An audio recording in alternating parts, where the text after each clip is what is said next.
What is going on, everybody? As you can see, we're kind of back.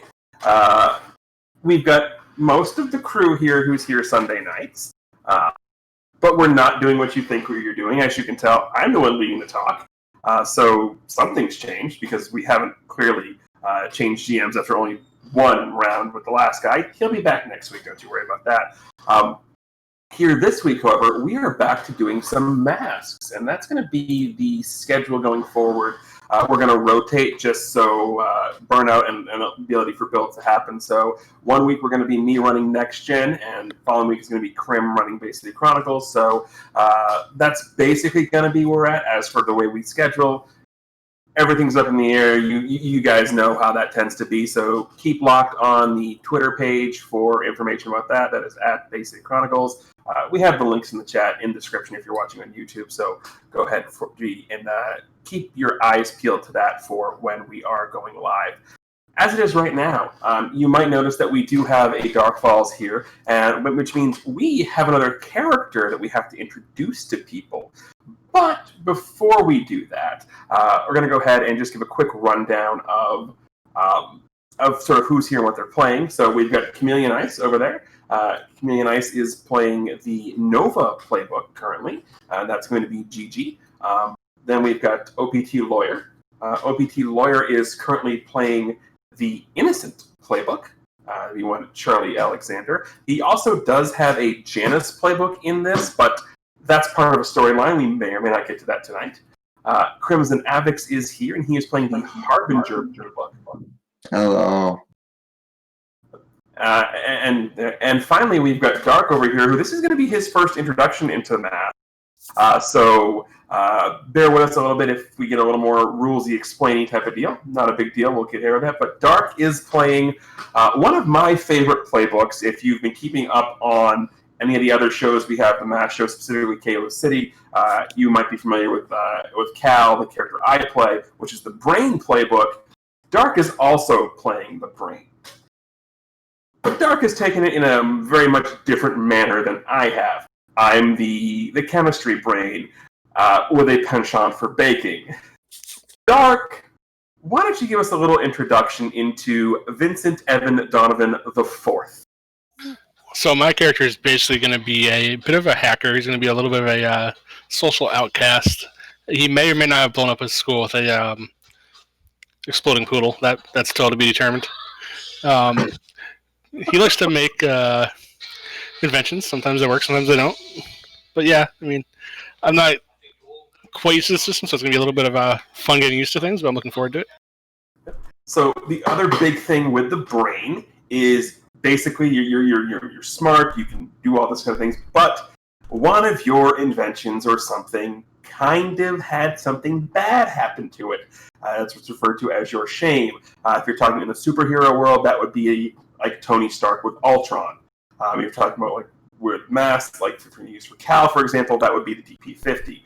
So since that is a core mechanic of the Brain playbook, what is your shame? So my shame is going to be my character's going to have a mech suit, sort of like Tony Stark of sorts. My shame is that a prototype of my mech suit has gotten stolen. And my mech suit is Unit Jekyll. The one that got stolen is going to be Unit Hyde.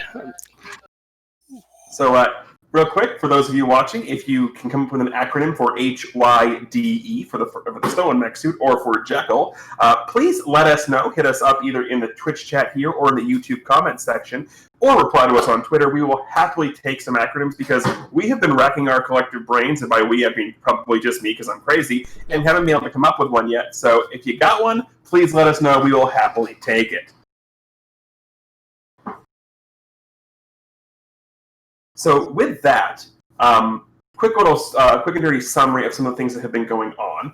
The last time we saw most of our heroes, that would be Charlie and GG and Flo, they were kind of trapped in this really creepy mansion. They may or may not have killed Charlie's future self.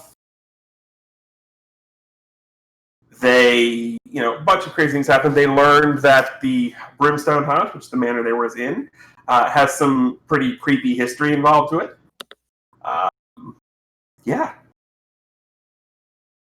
But aside from all that, we're going to take a break from some of that, from all the heavy, because I put you guys through the ringer a lot here recently. So what we're going to do is it's going to have been like a week or so. Things have calmed down. Nothing too crazy has been happening. And we're going to go ahead and start. So welcome to Bay City Chronicles Presents Next Gen, issue 17. Let's go to the movies. On the cover, you see the cover is outlined in theater curtains. And behind the curtains is the big movie projection screen. On the projection screen, there is a giant kaiju monster of some sort. It is quite clearly supposed to be some sort of Godzilla-like monster, but we obviously can't use Godzilla because of licensing issues. And in the sort of front of the cover, we see like a movie theater seats, and we see the clear defined back drawings of Flo, of Charlie, of Gianna, of Hunter. And off in the corner, a little bit of ways away, we see the outline of this new person who we've never seen before here in Next Gen.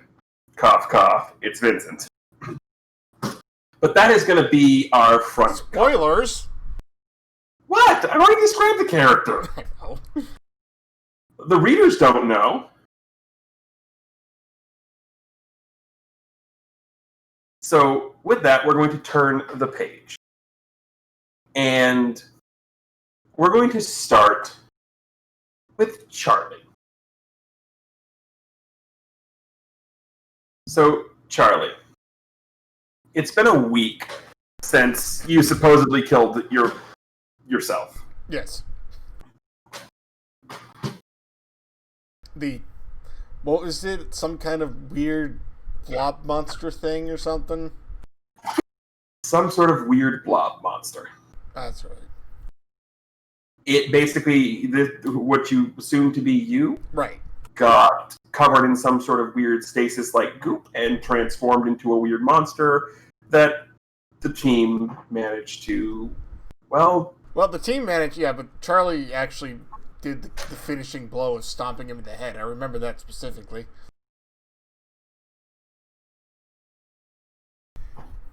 So it's been a week. What has Charlie been doing this week? Well, Charlie has very likely been probably held up in one of the hotel rooms he's been at, just kind of contemplating things that happened. He's more than likely been, I don't want to say, sort of trying to figure out if there's a way for him to get back to his home time, not exactly expecting as much. And otherwise, at the moment, he's just kind of deciding what kind of plans he wants to make, because he figures if he's going to be stuck here, he's got to actually, find more than just stealing money from himself, basically. Fair enough. Has he figured out how to work a cell phone at all of this time? In a week? No.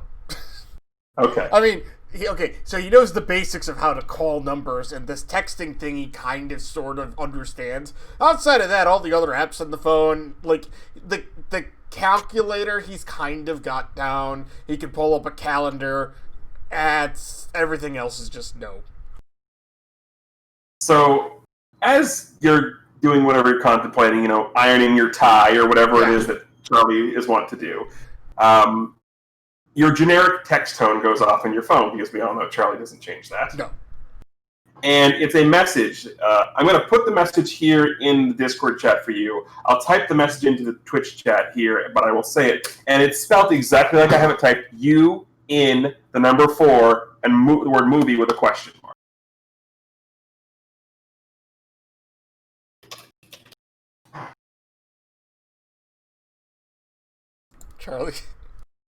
Charlie's gonna text back. Why would I want to watch 4 movies? Do you even check who the message is from? Well, I mean, yeah. Okay, it is Hunter who has Okay. sent this up. So, yeah. So he texts back, why would I... No. I'm sorry. He texts back, no, I haven't been in 4 movies. Why? So Hunter responds back, you've been in more than 4 movies? No, less than 4. Exactly 0. Then you just get a sad face emoji text back. Well, you know, I'd like to. Someday, maybe. And acting was never a thing. What did you mean, anyway? By the way, that takes him about 5 minutes to text back. Yeah, we get the picture of Charlie like chicken pecking the typing, and Hunter just sitting there like seeing the typing with the dot dot dot dot dot dot, and just be like doing the whole like Sonic the Hedgehog foot tapping, finger tapping. Well, he's expecting like this long paragraph. It gets like a 5-word sentence. Yeah, exactly. He just goes. So Hunter will put it in very terms of just, do you want to, like, we're going to the movies. You're coming. Yes? Question mark. He texts back, oh.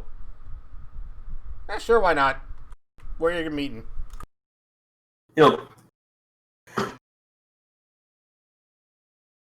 He thinks for a second. Can we get the panel of him thinking for a second? He just texts you the movie theater address. Gotcha. Okay. So, moving on next. Gianna. All right. What have you been up to in this past week? That's a good darn question. School is in session, right? We're still calling school in session? School is still in session, yes. Right. Honestly, what Gianna's been doing this past week, is she's actually still very, very, very worried about Alex. Okay. I forget, he was in the hospital, right? Alec? Oh, wait, no, he was at home, but we just couldn't find him after a while, and he's gone now. Right. Gone. Right. Yeah. Wow, a lot of stuff happened. Yeah. A lot of stuff did happen. But have you been trying to find him? She has indeed still been trying to look for leads on Alex, trying to walk by his house. Okay. Well, in that case, that kind of sounds like you're digging into someone's past. I guess that's true, yes. Okay, so in that case, when you dig into an existing character's past through documents, records, and research, roll plus superior. Ooh, okay. Do I get a bonus? No. Oh, because of influence over Alex? Nah, it's alright. Oh, wow. Would have mattered, too. Yep. On a hit, you find revealing information. And actually, technically, yes, influence technically would matter in this case. I probably should have done that. Okay, so choose and ask one of the following questions. On a 10 plus, you may ask a follow-up question. So some of the questions here don't necessarily make sense in the scope of what you're looking for. Mm-hmm. Because what crime did they commit probably doesn't fit. I will Right. actually show the move here that I'm basing this off of. I finally found it. Yes. Embarrassing secret, potentially. But instead of going off of these questions, I'm just going to give you the quote-unquote follow-up question in the detail, just the generic, okay, what specifically are you attempting to find here? And I will answer to the best of the ability of where Gianna would know how. Okay. Does that make sense? It does. Well, she's specifically trying to find where Alex would be right now, or how she could at least help people to remember him. Okay. So, in the research of looking into things and looking into Alex, you managed to come across a lone newspaper article from a very small newspaper, independent newspaper in the city. not one of the big ones, just a small one article. And this is from way back. This isn't necessarily anything to do with Alex. Mm-hmm. This is actually the only reason you get it brought up is because you recognize the last name. Okay. The last name of Stanton. Right. This is an article talking about the failures in the emergency system and how there is a conspiracy to keep people quiet. And it's specifically talking about a car accident that could have had a fatality prevented had there not been paperwork and red tape involved in getting the emergency responders there. OPT, Yes. what was Alex's father's name? I'm trying to remember if we established this. I think the I don't answer is believe no. we... I think the answer is no. So Scott. Okay. So it specifically refers to a Scott Stanton. And the article talks about how that they felt that Mr. Stanton was going to expose someone big, and that person made sure to pay to basically organize the car crash and ensure that help didn't arrive. So he died here. We did that was part that was in the backstory. I'm just telling you how it happened now. Right. Yeah, but the biggest, and so the big thing that Gianna's going to notice here is the fact that it is a small, independent newspaper that printed this article. Nothing about that, aside from an obituary, exists in any of the major papers in the city. Weird. Do I know anything about this newspaper? In terms of does it list a town or anything I'd recognize or? It is a independent newspaper that no longer even exists. It was bought up and circulated into the Bay City Chronicle probably 6 months after that article was written.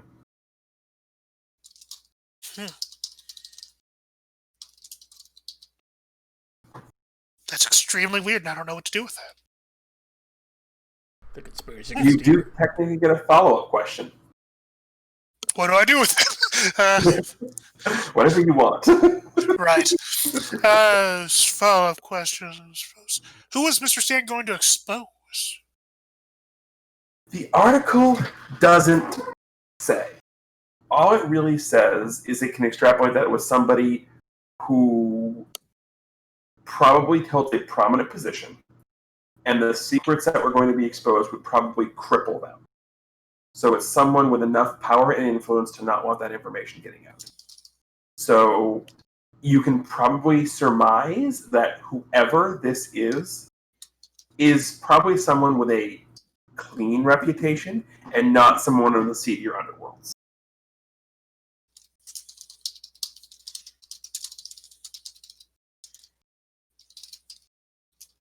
Okay. And in the process of that, you get a text message. The same exact text message that Charlie got. You in for movie? As she digs herself out of the textbooks that she's clearly been going through in the library and different kinds of stuff like that. She's gonna look at the phone call. And she got the phone number. She knows Hunter right away, right? Oh yeah. Right. She's going to text back. Sure. And then a minute later, she's going to follow up the text with, are other people going too? You get back up. Yeah, figured it could be a group thing. Charlie already said he was in. Wait, Charlie? She got a text back. Charlie sees movies? I mean, Yeah, modern I was movies. shocked too. Well, okay, I'm excited anyway. There's a movie I really wanted to see. Cool, we can figure it out when we get there. Alrighty, and she's got a text back. See you there! Exclamation Yep. point.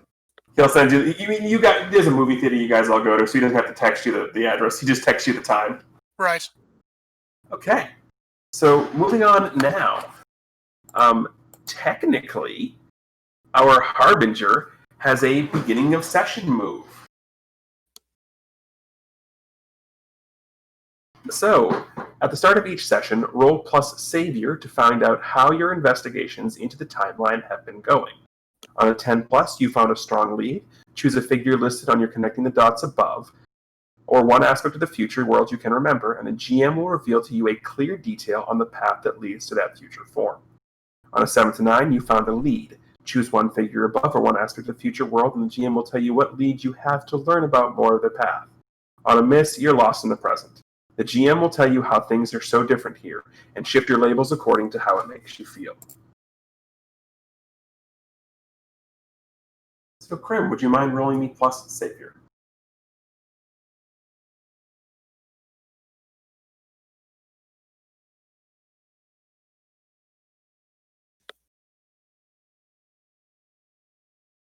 Okay. Full hit. Excellent. So, your options are to either choose an aspect of your future that you can remember, or choose the only person I believe on your connecting the dots, which is Charlie. And I get to give you a lovely little clue about that.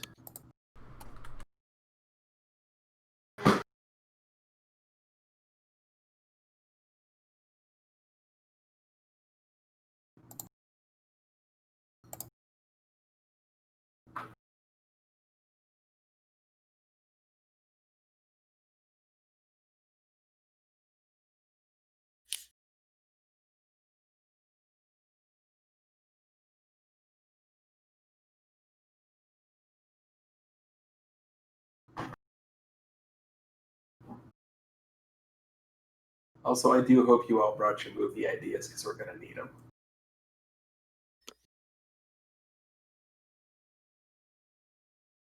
I cannot wait to hear why the brain is going to watch the Pretty Pretty Princess Dress Up Game movie. Smart food. Actually, I have a funny way to introduce myself if it comes to that. Oh boy.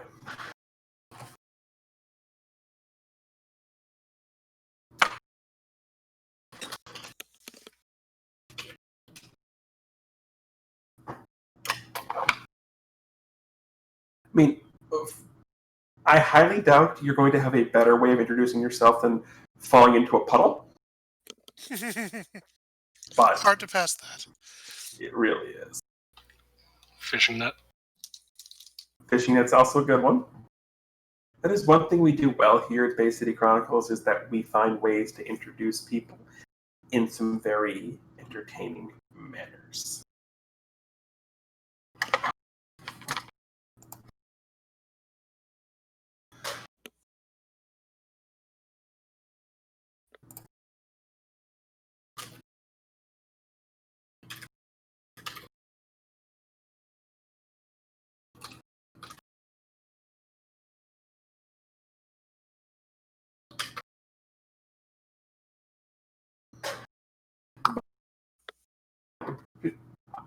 Okay.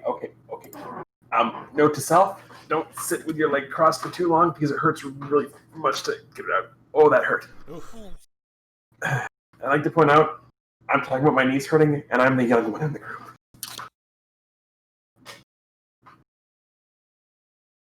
I love the faces you all are making right now. Am I actually the oldest one here? Odds are high. Crap. How old are you? A year. 38. Okay, so we're the same age. Oh, there you go. There you are. Yeah, not too bad. What month? November. I'm older. 81. Ah, Nice. I am the baby of the group. I got you by 2 months. Nice. Yep. I am the baby of the group. I'm not sure why y'all put me in charge. We Yeah, didn't the really most put you, and you just kind of did it, took it, and we just kind of were like, yeah, okay, whatever. That is true. We have to let the whippersnapper come in and just take charge like they always do.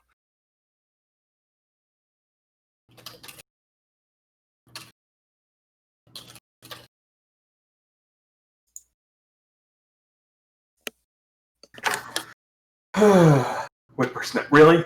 Next thing you're gonna tell me to get off your lawn? I mean, I don't want you on it. I mean, I've only been on 2 people's lawns here. Which is actually a pretty good portion considering it's 40% of the people, 60% of the people here if you count my own lawn.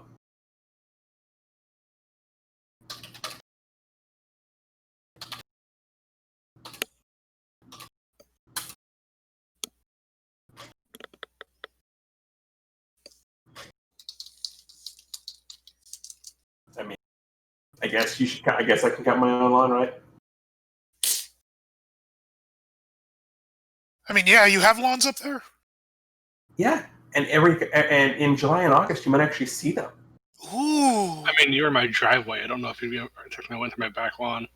I did. I walked out there with you and there were the dogs one time. Yeah, true.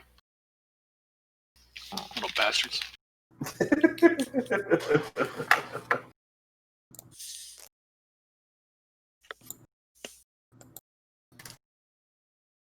Well, one day we'll have a Sunday session where we're all playing live.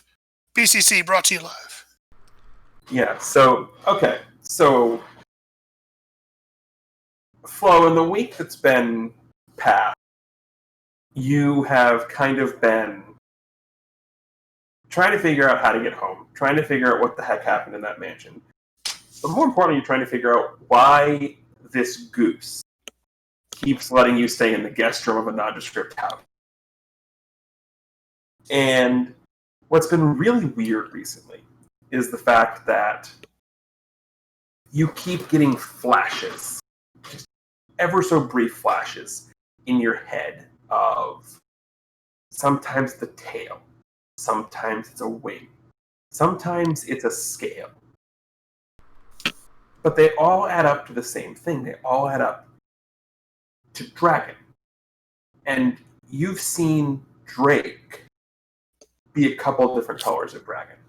So you kind of recognize what his dragon transformation looks like. But what's interesting is these visions only started happening after Drake did one of his I'm going to go into the sanctuary closet with the goose, do some training thing, and he hasn't come back out. And it was only then when you started getting these flashes of scale, tail, and wing. And you're starting to remember that in your future, that dragons are harbingers of disaster. That usually when a dragon shows up, or is even you see part of a dragon, whether it's a wing, a tail, anything like that, that's a calling card for disaster.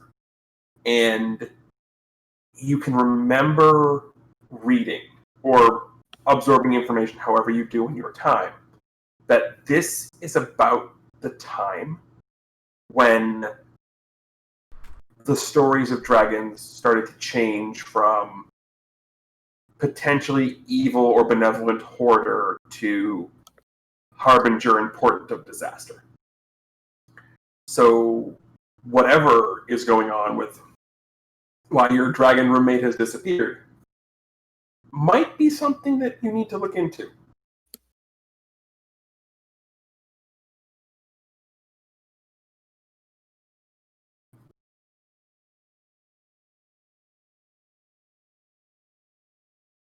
But the other thing is you're not sure how this happened or why it happened. You just get a text message with an address. Or whatever, however you receive messages. It could be just the goose handing you a piece of paper. However you want to receive this, it's just an address on it. For people looking at the pictures in the book, it's the same address that Hunter texted to Charlie.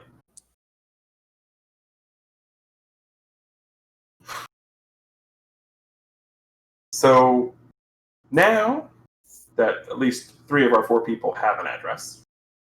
We're going to turn the page to a location we've never seen before in the pages of Bay City Comics Presents Next Gen.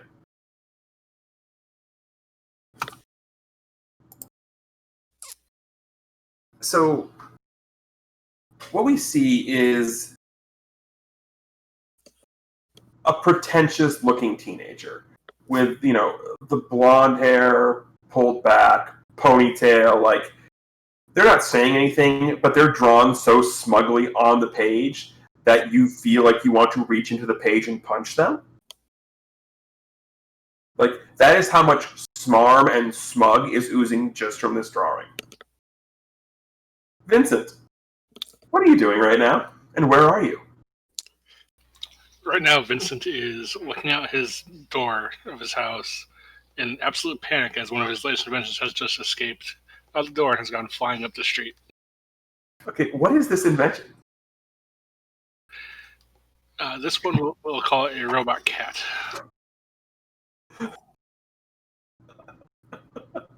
For those of you, what more cats in Bay City Chronicles, everybody. So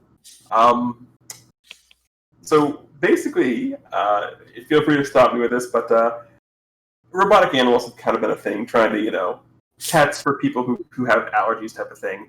And unfortunately, this robotic cat had a bad reaction to, someone was cooking in the house and a robotic cat had a bad reaction to the aluminum foil, so we went full cat on a hot tin roof.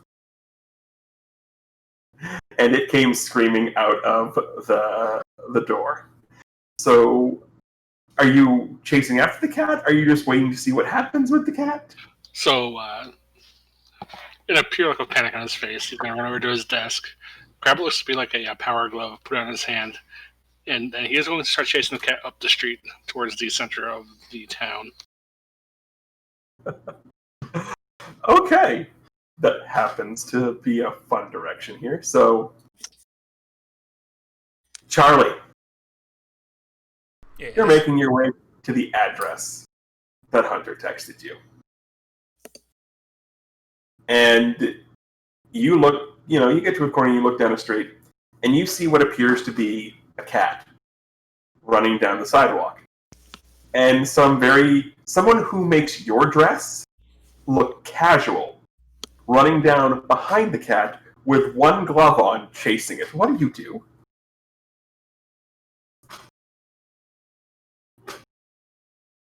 How close is this cat to me? It's gotta be pretty close the longer you wait. Well, yeah, I just...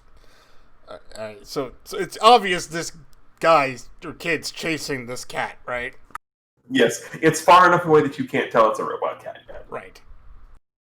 Okay, so... Alright, so Charlie's gonna see this, and he's gonna try to, use, like, his, sonic manipulation to just kind of make a slight sonic wave that just kind of pushes the cat backwards a bit, just enough so that the person chasing it can potentially catch it. Alright, roll to unleash your powers.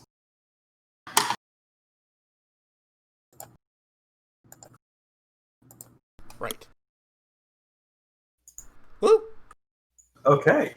On a 7 to 9, it is either a temporary or unstable effect, or you can mark a condition to make sure it happens.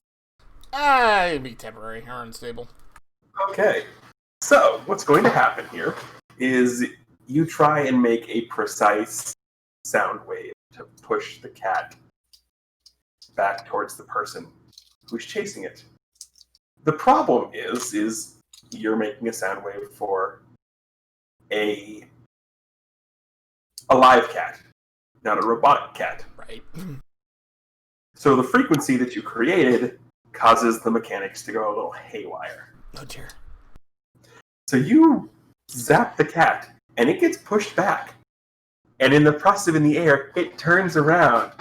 And Vincent, you see your robotic cat now flying towards you, claws out, with a rabid look in its eyes. What do you do? So with it coming at me, I'm going to dodge to my left-hand side and start punching in onto my glove. Like it has like a keyboard on it to Yep. control said cat, and I'm going to try to stop it. Okay. That sounds to me like you also are unleashing your powers. So you're going to roll plus freak.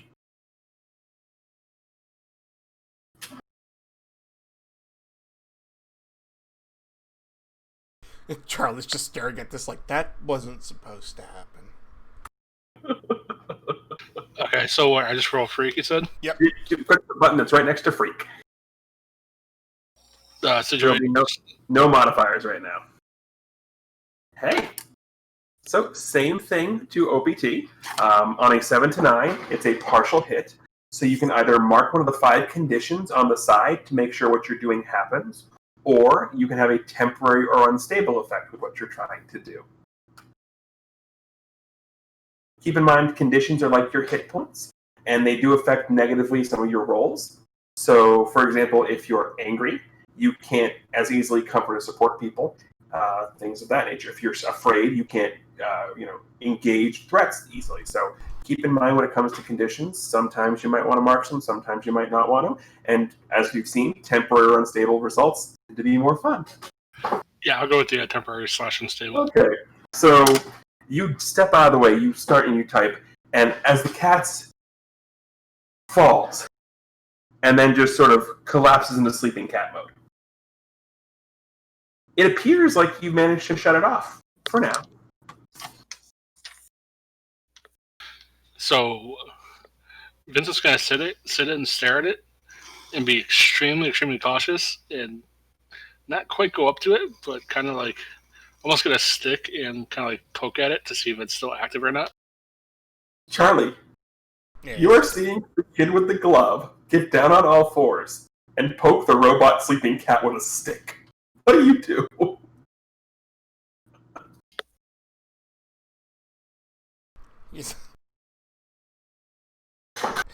He thinks about just turning and leaving and continue walking on, but this is so strange that he has to sit there and just like the train wreck kind of effect, right? He's just watching this, and he finally decides to step over, and he's like, "Okay, is everything okay?" No. Back up. Don't get close. Back up. All right. I'm back. Do you hear ticking from that? Is it ticking? No. Okay, so it's not going to explode quite yet. It's what? Huh? Why would a cat explode? Who? What? Why? I need to deactivate this. Go give me something to smash it. What? Don't just stand there and go give me something to smash this with. If it's gonna explode, why is smashing it a good idea? It'll cover the force. Trust me. We just have to contain it somehow. Well, that's not smashing it. That's containing it into something. I will note, in the process of this, you start to hear the cat purring. Oh, okay. It's too late. It's ticking. Run, and then just starts hauling booty the opposite direction. So, Charlie's just gonna back up a few paces, and he's just gonna turn around and just start running towards the end corner of the street. You two run away, so we just get a panel of the cat, the robot cat, just sort of sleeping. You hear the purring, and then sort of gets up, stands up, stretches its haunches, looks around, licks its hand, wanders into the alley.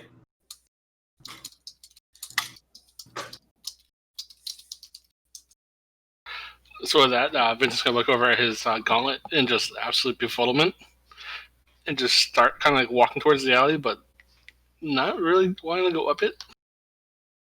So Charlie, having not heard an explosion, turns around and sees like you looking down the alley. He walks back over, like, okay, was it gonna? Well, why would a cat explode? It wasn't ticking; it was purring. Are you okay? Because it wasn't a cat; it was a robot. What? I was controlling my gauntlet. It decided that it didn't want to follow my commands and it just kind of left like some of my machines tend to do. But don't worry about that. But yeah, no explosion. That's not good. We got to find it. Okay. I'm still stuck on robot. Can we go back to robot? Why is it Why did you build robot cats in 2019? Oh, cats, hamsters, any kind of small animals. They're good for spying on people. Yes. Okay. So when did society decide to start building robot cats and animals and stuff? Because it gets in places that I can't, and I need information. And is it just you then? It's not like everybody? What other people making these? I mean, I kind of patented it. I mean, I don't know. I not from around here all that much. So, okay, your cat ran off. Can't you just deactivate it with some remote control or something? Yeah, sometimes it has the adverse effect, and it just looks kaboom. And we probably don't want the kaboom.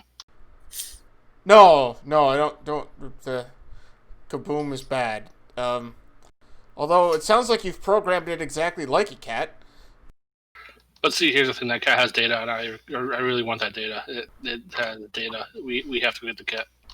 You have to go get the cat. I'm meeting some people for a movie, I think.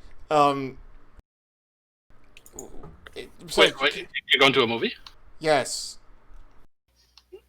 Okay, let's go. Huh? Well, you just said we're going to the movies, so the cat could be there. We can go there. Going to the movie. Why would your cat be at the movies?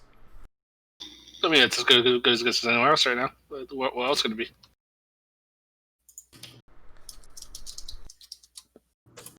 Charlie holds his hand up, just he straightens his tie, and he just turns around and just starts walking away.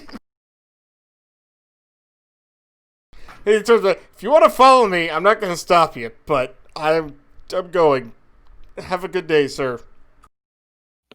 So with one more look up the alley, Vincent kind of just takes a step that way, but just kind of shrugs and punches a couple more digits into his gauntlet to try to keep the GPS on it. But just gives up, shrugs and kind of gives up and just starts following after the nameless person. The last panel we get here is we get a panel in the alley, and the robot cat is there, doing what cats would do, minding its own business, sniffing around. And then we get a panel of the cat being picked up. And the cat is picked up by someone in that garb.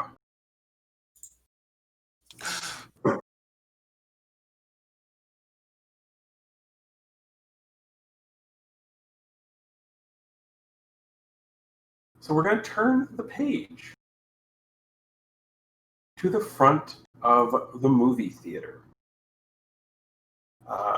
Hunter is, of course, the first to arrive because it's Hunter, and he was probably texting you all from in front of the movie theater anyway. Right. So he is sitting there being his normal bouncy self. Gianna, we'll have you arrive next because you didn't get distracted by robotic cats. Yep. You made it, yay! Yeah, I can't wait! Oh, what are we gonna see? I mean, well, there's all kinds of options, but what did you want to see? Oh, I really wanted to see King of the Monsters 6. Why am I not surprised? It's the one that has Cyberkong returning. Wait, isn't the King of the Monsters, isn't that Cyberkong versus Mechagodzilla? No, that was King of the Monsters 5. But 6, he's back, and he's better than ever, and they have to beat him in 3 pins. 3 pins? Is that even possible? I don't know, but I gotta find out. See, I was hoping to go see Sorceress Knight. Sorcerer? Yeah, the Sorceress Knight, you know, the high fantasy thing about... Oh, I didn't know you liked high fantasy like that. Have you met my brother? That's a good point. That sounds great. What's it about? Well, it's about this kid who wants to, be involved. He has this dream of just, being, not just not being a hero, but just being a knight, wants to be a knight, and comes across this evil sorceress who managed to convince him that he's a good sorceress, and so the whole story is about how he is trying to protect her, and then it's you just gotta see it. Oh, it does sound pretty classic. I mean, King of the Monsters 6, though, I mean, big monster fights, I mean, On the big screen, too, they're even bigger. and it's in 3D. Yes! Oh, why can't we get the glasses? Yes. I hope they fit this time. Why do you wear them? I kind of hold them over my eyes as best as I can. We gotta work on that. Yeah, they need to make bigger ones. Anyway, I hope Charlie gets here soon. And that's the segue for Charlie and his mysterious stranger follower to show up. So, Charlie has not acknowledged Vincent in any way, shape, or form as he's walked to the theater. As he gets there and he sees Gigi and Hunter, he walks up and is like, Mr. Robinson and Mr. Barlow, how's it going? He turns around and sees Vincent, or this guy, following him. He's like, oh my god, he actually followed me. Wait, hold on. Charlie? Did you make a... You're a friend? No. He told me he was taking me to a movie. I did not say I was Oh, taking that's so you nice to a of you, movie. Charlie! Wait, is that a date? No! Oh, that's so sweet. I just met him. No, I I just wanted a free movie. I don't. No date. didn't say anything about taking you to a movie. I said I was going to a movie. You're going to take me and your friends to the movies. He said he was going to pay for you guys too. Didn't even say anything close to that.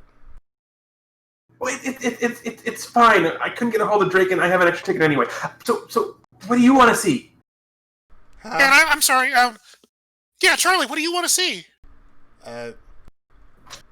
Well, there's that sci-fi movie, Time Jumpers. I guess that would fit. Well, I figured I should do some research. I don't know if that's going to be accurate. Yeah. Well, I have to start somewhere. Science fiction has at least some bit of science in it. I should at least attempt to figure out some kind of starting point. I guess that's fair. I mean, I don't know any other way to get back to 1996.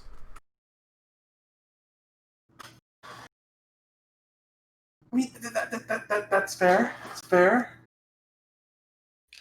And what was your name? She waves to Vincent. Nice to meet you, by the way. I don't know if I've seen you around before. Yeah, who are you? I'm Hunter, by the way. That's Gigi, and the guy who you followed, who tends to be able to root. That's Charlie. You get used to him now. Oh, you may address me as Vincent. Vincent, can I call you Vinny? No. I'm calling you Vinny. No, no, you're not. I don't think he likes it, Hunter. Charlie looks over at you. Vincent, what? He leans over at Gigi. Maybe. Are you asking for my full name? Yes, he is. Vincent Evan Donovan the Fourth. Wow. Mr. Donovan, good to meet you. I guess. He built a robot cat, apparently. It's Vincent. Hold on. Robot cat? Yes. Yes. Robot keys? Wait, so you're telling me that there's all the fun in the key without having to clean the litter box? Well, apparently it was going to explode, and then it didn't. Which is very strange, because usually when they run like that, it ends in kaboom. Usually. You make multiple? I've made quite a few, yes. Ooh. Oh. Hey, hold on. And Hunter has this look on his face.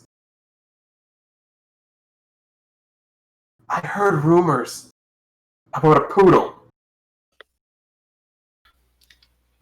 We shall not speak of the poodle.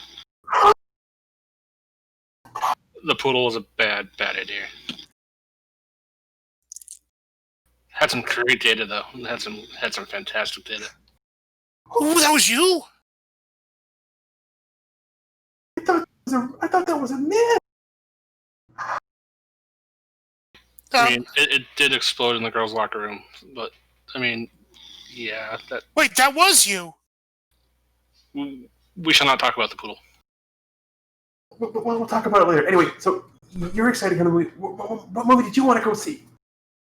I mean, we're clearly going to go see Ready Player One, aren't we?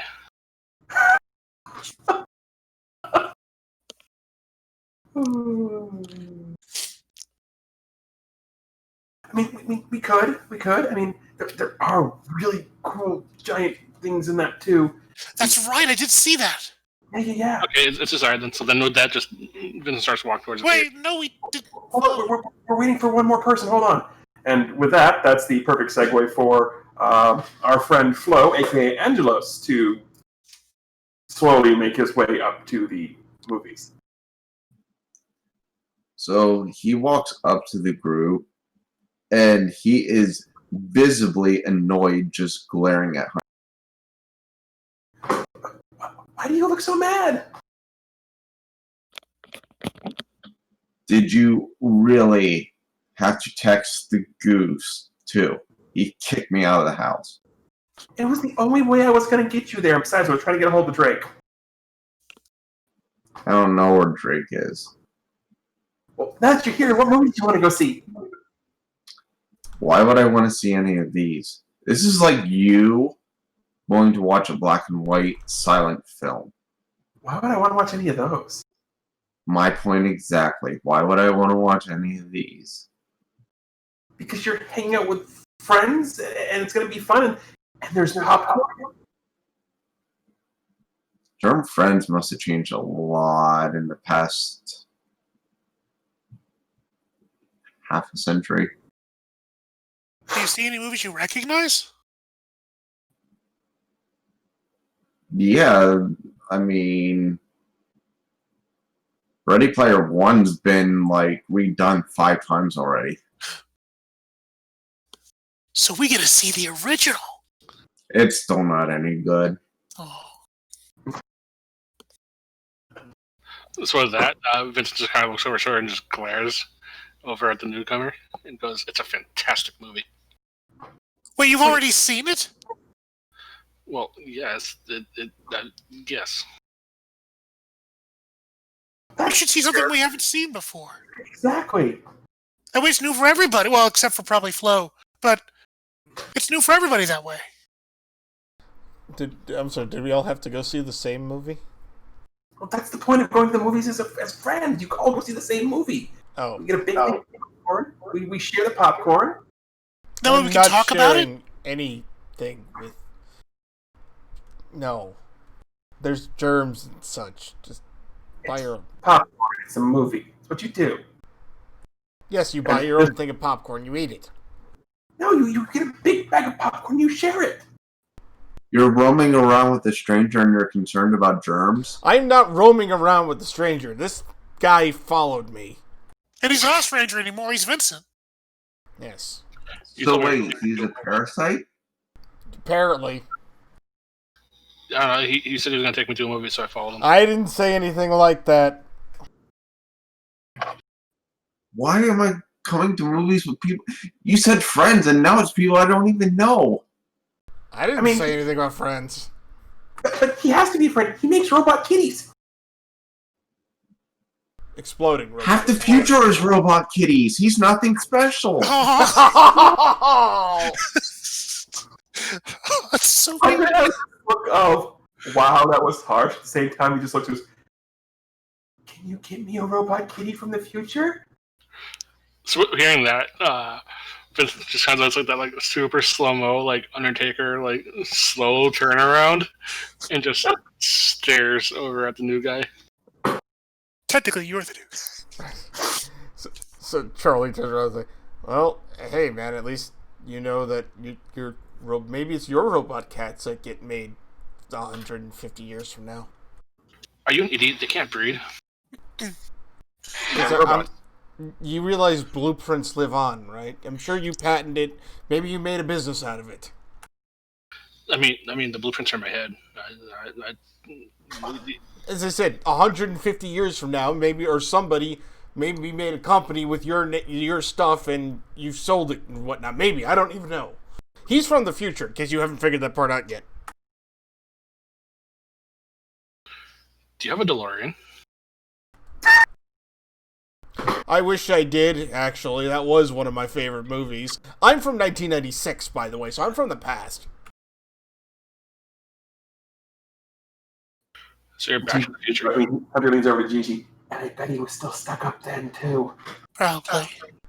The problem is with the DeLorean is that in about 30 years from now, it was scientifically proven impossible for it to happen like that. It has to be 93 miles per hour.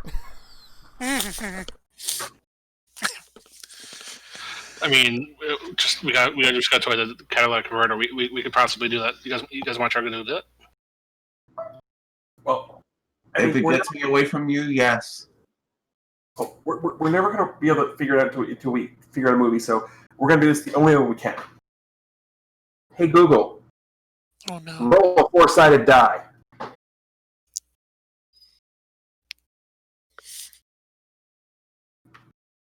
Out of character, you did not set my Google off this time.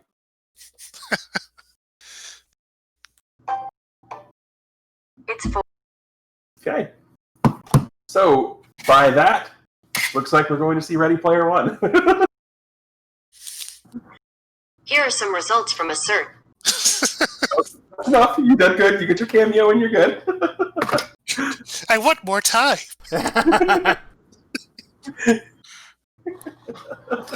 So Hunter goes, well, I guess the machine has spoken. We're going to go see RPO. Well, I did want to see it. There's supposed to be some giant robot battles. That makes one of us. I would agree with... Yes. Oh, come on, you two. And Hunter just reaches up and grabs both of you by the shirts and starts walking into the movie. Okay. Oh. Stop.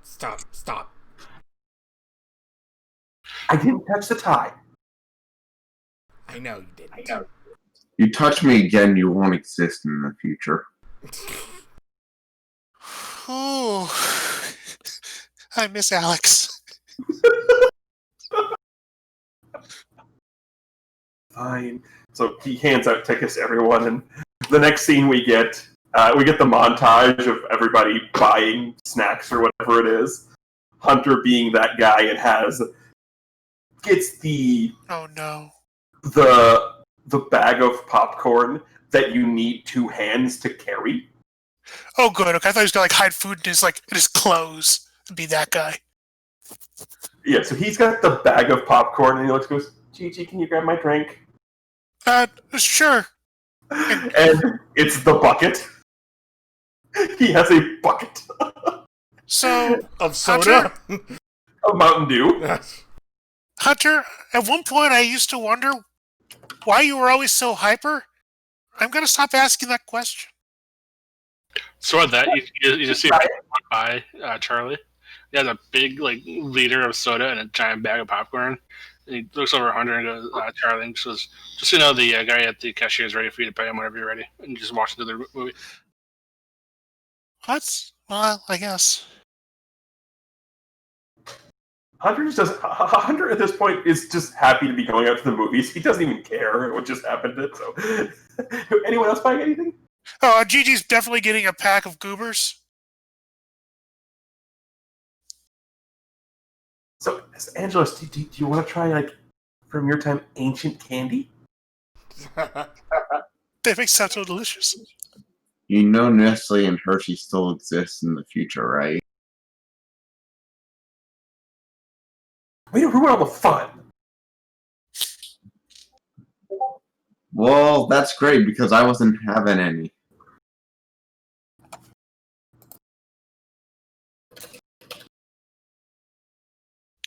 Do you want to borrow some of our popcorn, Flo?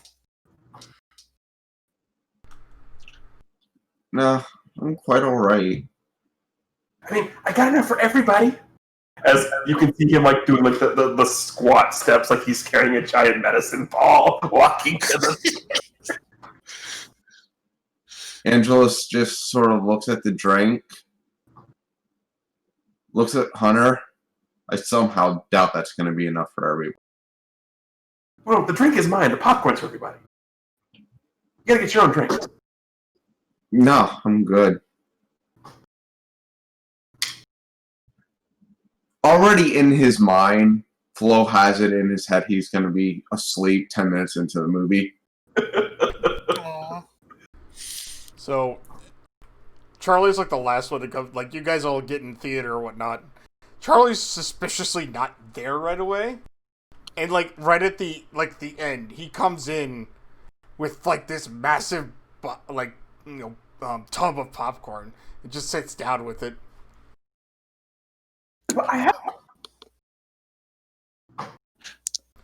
That's so nice of you, Charlie. You brought more to share.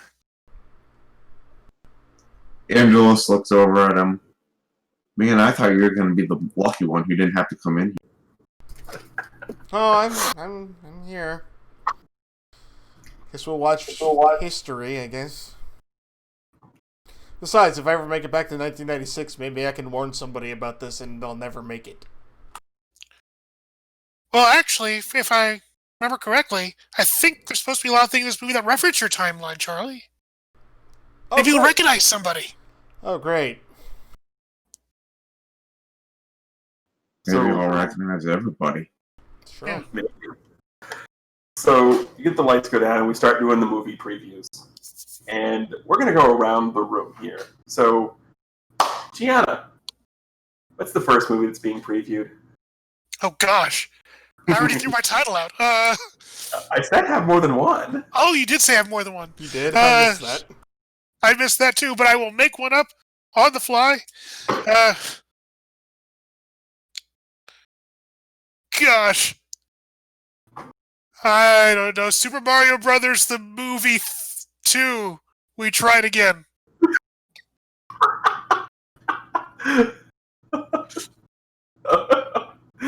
That's So, actually the title of it, too.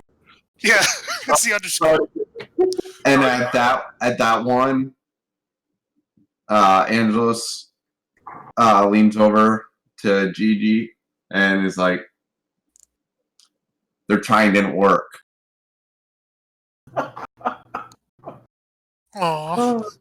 after Super Mario Brothers 2, we tried again. Vincent, what's the next movie being previewed? We'll go Final Fantasy VII: The Spirits Within. Oh God.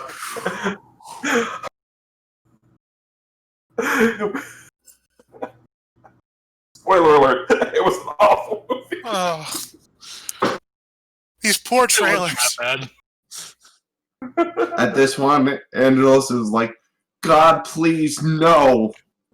And then he leans over to Charlie and's like, "If you want to kill anyone who made a movie, this one's it." Why? What's wrong with that?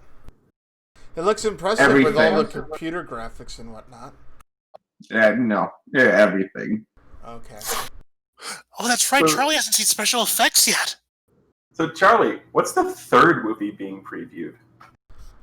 So it's Pixar's latest movie. That came from outer space, and it's all about space otters. Oh God.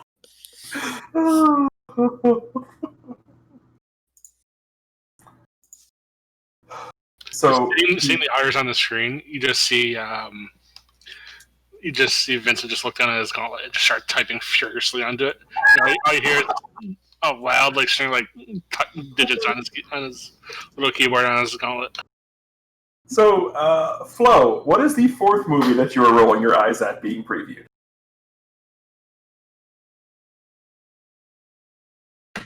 Terminator 11. Eventually they'll die. No. When they show this one, I'm like, for God's sake, they ran out of plot 3 shows ago.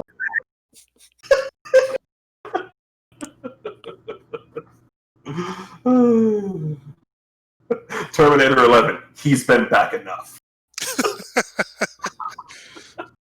So Charlie looks over at Angela. Is like, wait, I thought they only made 2 of those movies.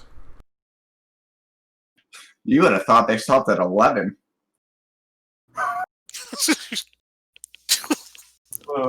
Wait, And how many more? I mean, we had. How many more are there? Let me put it this way. By the time they actually finished, Schwarzenegger was actually a robot. Wait, Wait, is he in this one still? He was like old in the second movie. So that Want to hear an just even kind of looks so worse very spoiler? short. What is that? You want to hear an even worse spoiler? Oh, sure. He becomes a governor of a state.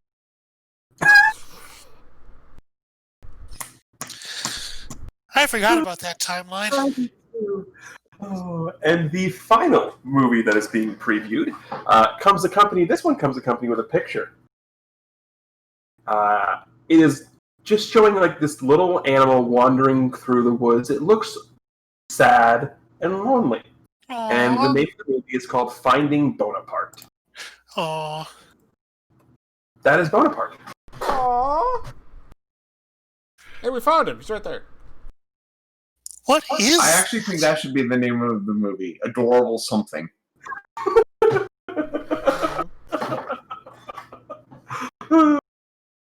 But adorable subtitled Finding Bonaparte. We gotta see that next! No, we don't. He'd go really well with Sassy and everybody else. You just see Vincent just furiously typing in his gauntlet. So, the movie starts. And for those who've seen Ready Player One, I don't have to describe it. For those who haven't seen Ready Player One, be thankful I don't have to describe it. Aw. But since we can tell there's at least two people here who don't want to be here, which one of them is the first one to get up during the movie and leave the room to go to the bathroom or something? Charlie, because that's the reason why he bought this massive thing of popcorn and drink, so he could gulp it down real quick and be like, I need to use the restroom, be back. Okay. So, Charlie leaves, heads to the restroom. When he's leaving the restroom, he hears screams.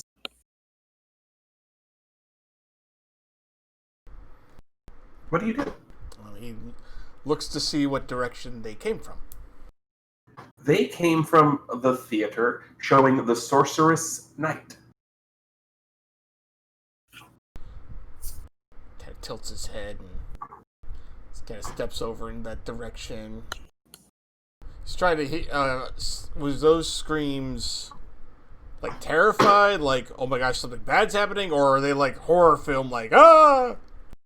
Well, that's the thing is they sounded like they were supposed to be like they were terrified screams, but that's not a horror movie. Right, we did just go over that one, right? Okay, so Charlie's going to peek his head in the theater.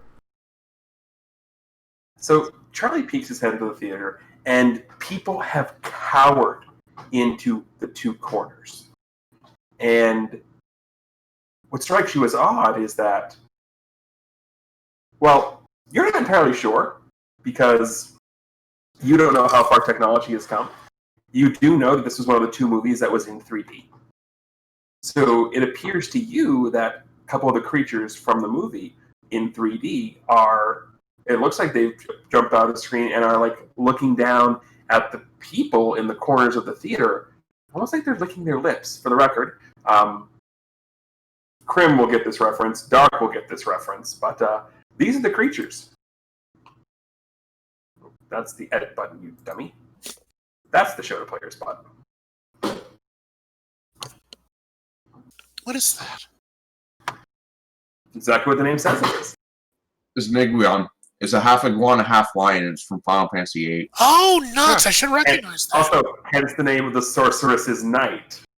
Wow. You dug deep. I still don't get that. Have you played Final Fantasy VIII? For like an hour. Okay. Then you wouldn't have gotten to this part. No. So But yeah, it looks like these things are coming out of the screen, looking down at everyone. it looks like they've come out of the screen, and it looks like they're on the walls, looking at the corners of the people, almost like they're eyeing snacks. What do you do? So Charlie kind of looks in and, he's heard about this 3D thing, but he's looking at the wall. He's looking at these creatures kind of looking at the people, and he's like, that's probably not an act. So he's going to pull out his cell phone. He's going to text Gigi in the least amount of, characters possible. When he walked in here, which theater number was it? Sorcerer's Night is in Theater 3. He's gonna text, number 3 needs help now. You checked Gigi? Yes. Gianna, so we're going to go to you. Did you follow the instructions and silence your phone? Always. She's Gianna. She follows whatever the nice instructor people tell her to do. Okay. So you're not going to get that text message. Oh. So as you're waiting for a response back from Gianna. Oh, he's not waiting for a response. He did that, put his phone on, and then starts going in. Okay, so you go in, and as you walk in, one of the Iguions looks like it's pouncing on this group of people in the corner. And it sort of pounces, and it just claws at someone. And before you can do anything to respond, its claw strikes. And the next thing you know, where there was a person, there is now a statue of that person. Okay, that's weird. What do you do? Also, at this point, there is more terror, panicked screaming. Right. So anyone who's not fully engrossed in the movie Ready Player One is going to hear that screaming in the theater. Right. So Charlie is going to just start running, kind of down the aisle, so to speak, or whatever, and using his sonic powers, he's going to scream loudly, like everybody out, go, get out of here, go, run out of the theater now. Sounds like you're trying to tell people what to do, right? I think that's a provoke roll, yes. That is 100% a provoke roll. Oh god. How is his superior so low? How is his superior so low? Okay, so on a 7 to 9, they stumble. You take +1 forward against them. They can choose to do it. They stumble. You take +1 forward against them. They err. You gain a critical opportunity, or they overreact. Gain influence over them. Well, it's going to be a little weird how this is going to work, because you're not going to convince the people to run per se, but you're making a bunch of noise. Both Iguions have now turned, and they're looking at you, licking their lips. So you at least created a distraction for the people to leave the theater. Additional question. Was he doing that for us as well? Like the players? Like I said, for those who aren't fully engrossed in the movie, you can hear the terrified screaming. And with the stampede of people coming out of the theater, there's definitely going to be a commotion being made. So that is up to you as a character whether or not you hear this or not. Okay.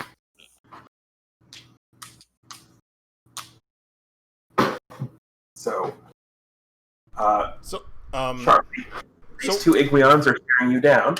So which option did the audience or whatever choose? Just so I know. Basically, they chose to do it. Okay. Basically, the reason they chose to do it is because the Iguions turned their attention to you because you were screaming aloud. Right. So are they leaving the theater then, or no?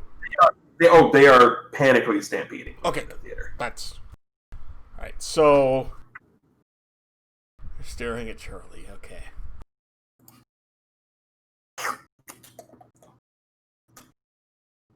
He's gonna run out with everyone else.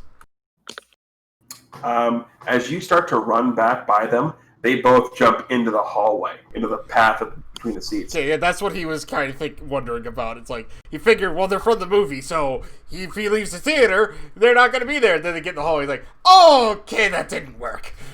Yeah, so they don't let you leave the theater. Oh, okay, gotcha. Yeah, so they're in the aisle between the seats in the theater. That's fine. He sees that, like, okay, well, they're a little more weird than I thought they were. All right.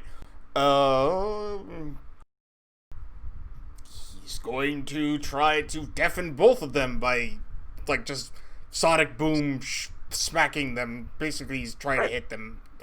Roll to directly engage a threat.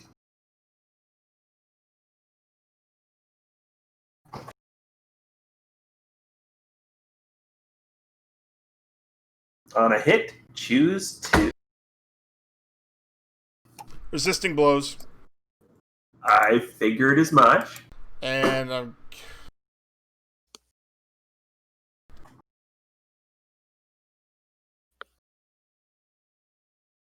want to create an opportunity for my allies, but I don't know if anyone's going to show up. But I'll do it anyway. Okay. Well, you kaboom. And the opportunity that you're going to create for your allies is the fact of at least 2 of them know that that sounds like something Charlie would do. Because you hear the kaboom. Right. Was it earth-shattering? I was hoping. No. Darn it. There was supposed to be an earth-shattering kaboom! So, before Gianna properly reacts to this, has Hunter been trying, like, anything while they've been watching the movie together? Oh, he's been trying to hold her hand the entire time. Gotcha.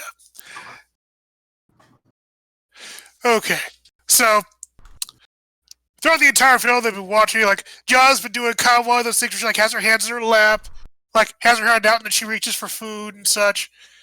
And, like, there's one time when it's, like, her hand's kind of relaxed and Hunter's hand can kind of go towards it and their fingers almost interlock. And then the kaboom happens. And she's like, Charlie!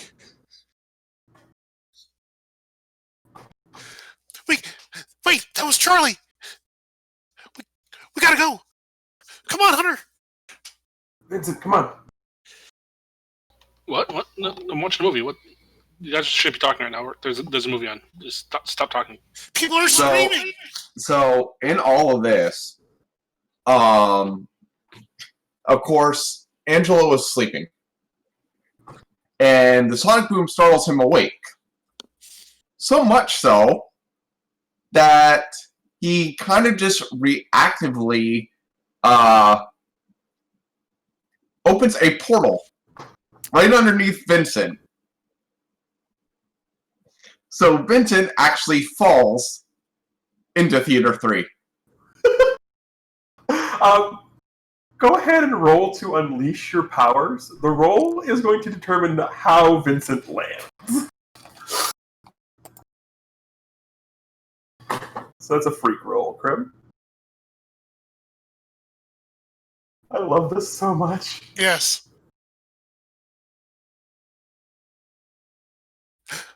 Ooh.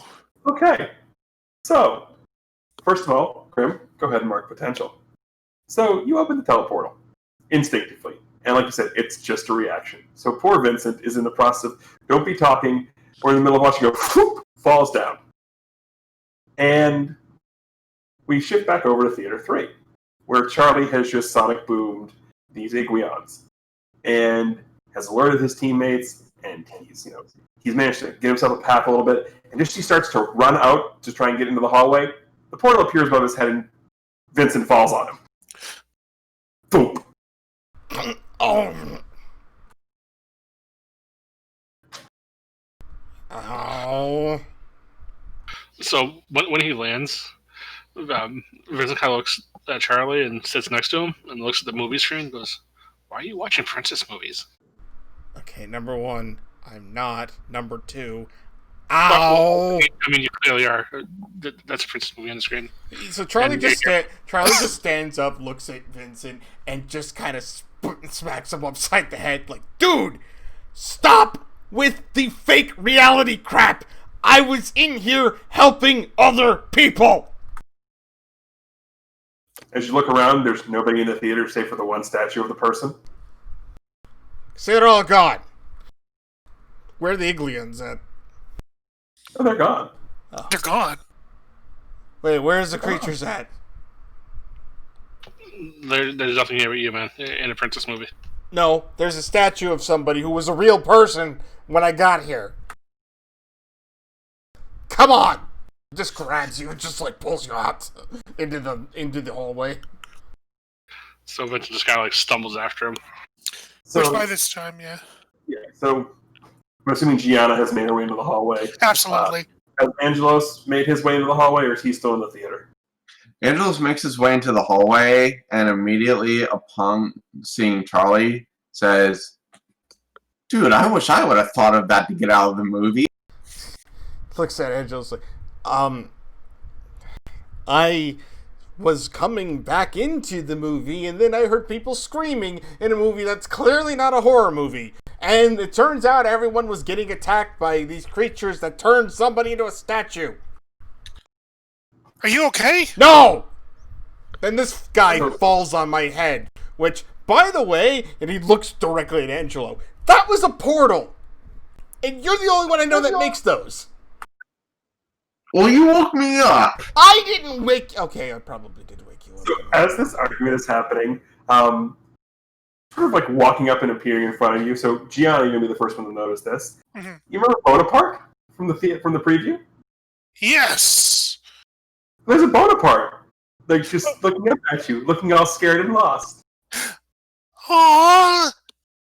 She's gonna like look at her friend and say, "It's..." And she knows they're arguing and goes, "Oh, Then she's gonna kind of like scamper over to the photo party, kind of like get on her like knees and say, "Hi, little fellow." I wouldn't do that. And as he says, "I wouldn't do that," he is correct.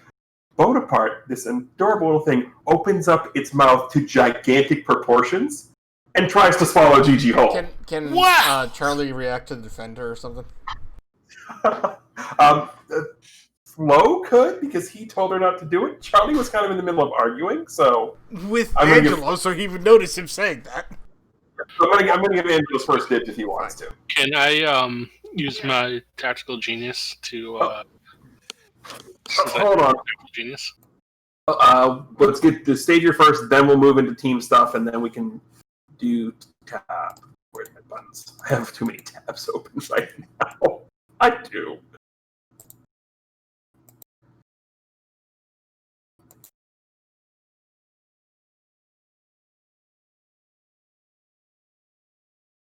Alrighty. Look at this. We bring Dark in, and now all my rolls are crap. It's a safe, Seven is not crap. fine. All right. Yeah, so, except the roll was a 4. yeah. So the problem with that right now is you don't know who the foe is, so you really can't determine a plan. But so on a 7 to 9, we'll get to that in a second. So on a 7 to 9 on a defend roll, on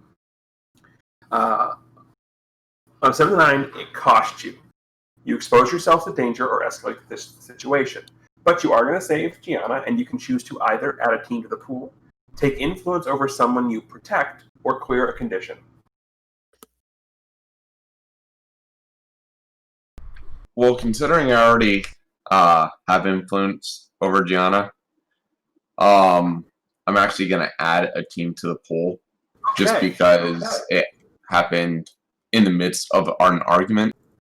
Makes sense. So now you have to either escalate the situation or expose yourself to danger, and then explain to me how you're saving her based on your choice. Well, I guess I'm sort of doing both, but it's definitely going to escalate the situation, knowing what I do about the being, because I'm basically going to run over and punt the thing from the side to get it out of Gianna's way. Okay. So you run over and you punt poor Bonaparte. Poor Bonaparte. Aww. He was just hungry. So you do that, and you kick him in the wall, and the next thing you hear is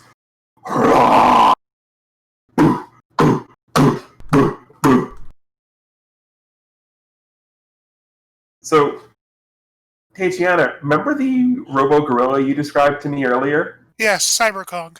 CyberCon comes busting out of Theater 1. Oh my gosh, this is the best day ever! So, Vincent, if you would like to attempt to use Tactical Genius, You can certainly try. So go ahead and roll plus Savior. I can't tell if I'm dreaming or if this is a villain attack. Gianna is the only one here who could... Gianna literally is the only character here who could know potentially what this could be. She is the only one here who's experienced this before. I think I know what it is, so I have to figure out how to figure out what it is. Should a player know this? Yes. So I'm clicking the dice, but it's not doing anything. So you're clicking the Savior button? Do you have any numbers in there? When you click the Savior button, look in the middle of your screen. It will ask you for a modifier. You have to click OK. That's not coming up either. Weird. Let's take a peek sheet. Boom. Mention it went down, went forward. Yep, it worked. Yep, there we go. Okay, so we got it. All right, on a 7 to 9. So when you point out the obvious flaw in a known foe's plan, roll plus Savior. On a hit, you're right. Another teammate of your choice can take +1 ongoing to act on your information. So first things first. What's the flaw in this plan? I mean, well, giant monkey coming from side, Gianna would know exactly how to counter giant monkey. I'm assuming, considering her knowledge of mech movies. So the flaw in the plan is the fact that this is kind of right up your alley, and this is the wrong thing to be messing with. Okay, fair enough. So you get to choose a teammate to get the advantage that it's still a monkey, basically. So which teammate are you picking to get Gianna, that? of course. Gianna. Okay, so on a 7 to 9, pick one. You missed something important. The GM will tell you what. You look like a show-off. Your chosen teammate gains influence over you, and you lose influence over them. Or you make your teammates feel like a little more than pawns. Your chosen teammate marks a condition.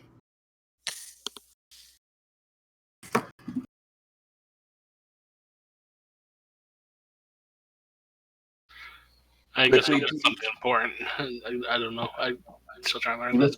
This is something important? I like that. What'd you say, Carl? Quickly, because it is pertinent to this, possibly, Dark should know that he does automatically have influence over me.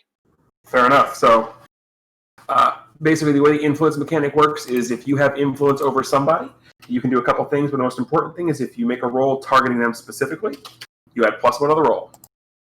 I added the influence condition for you because I had it there. Okay. So, you look at Gianna, and you tell her that even though it's a giant robotic monkey, it's still a monkey. You can do the things that you would normally do to stop a monkey. The problem with what you missed is that, well, yes, if this was the actual Cyber Kong, then that would absolutely work. You miss the very important part of, this is only half real. It still hurts like heck, but there's something behind CyberCon. Ooh.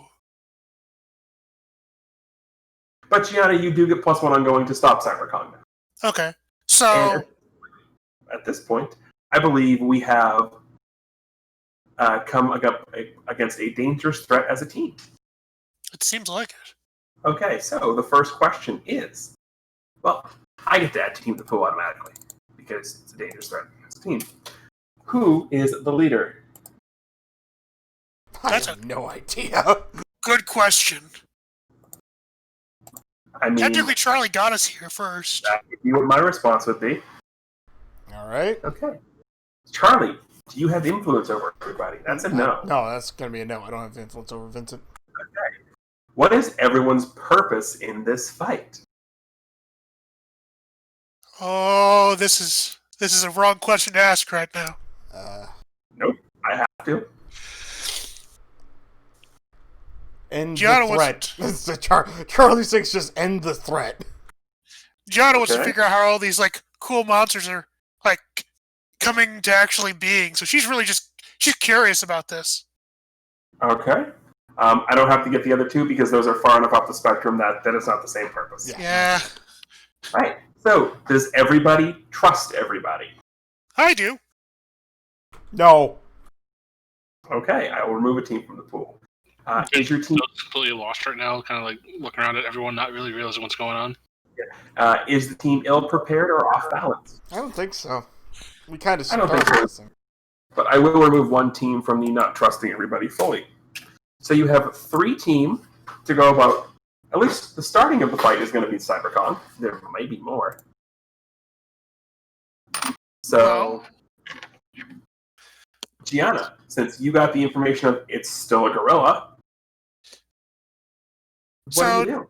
John's gonna think about that and like, it's okay, so it's still kind of real. We can interact with it, but it's still Cyber Kong, which means Sassy, we're gonna wrestle Cyber Kong. So John is gonna like point forward, and like you guys are gonna see Sassy just kind of like materialize like right next to her, big grin on his face, and he's like, "Yeah!" And he's gonna start rushing to like wrestle with Cyber Kong to pin him to the ground. Right. For Dark, Sassy is one of the manifestations of Gianna's powers. It is basically a giant Sasquatch monster. Yeah, I figured that by the name. So roll to directly engage a threat. Roger. Oh, should I charge my burn first? Ugh. That's up to you. I need to, because if I don't, I'm in trouble. Well, you didn't say you were charging your burn, so I'm going to have you roll this first one as a danger. You may That's charge fine. your burn afterward. Not a worry. So, danger, going against... Oh, yeah, the +1 because of the knowledge. Yep, you do have +1 ongoing. Okay, so... Let's do it to it, Sassy. Okay. On a 7 to 9, choose one. Alrighty.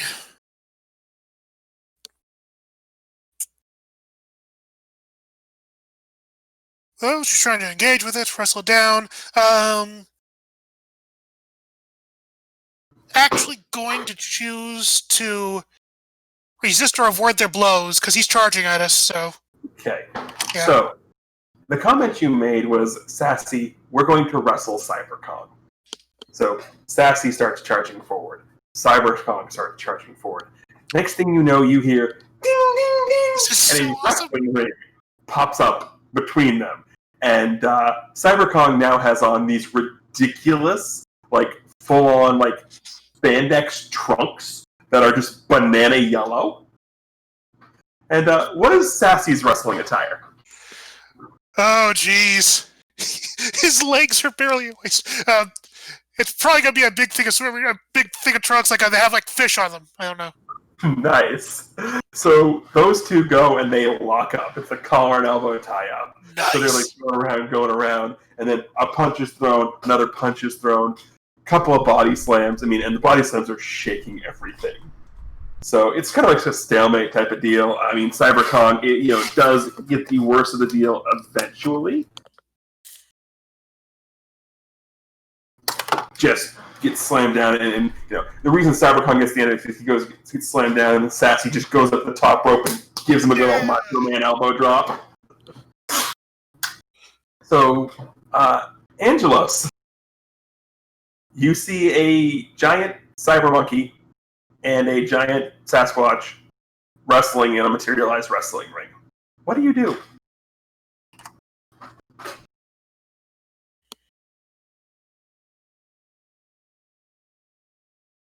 Is it too far out of the realm of possibility to sit there and say, now I pull out my popcorn?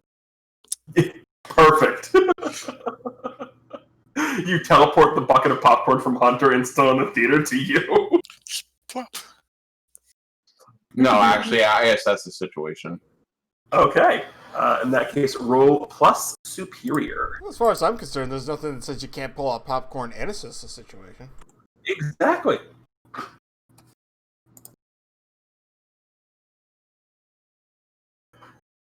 I will say this session has been a lot more fun than I was expecting it to be. And it's great. How? Okay. How are you not expecting this to be insane? I love this.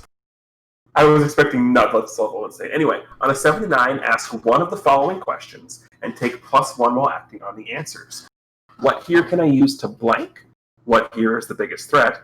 What here is in the greatest danger? Who here is most vulnerable to me? Or how could we best end this quickly?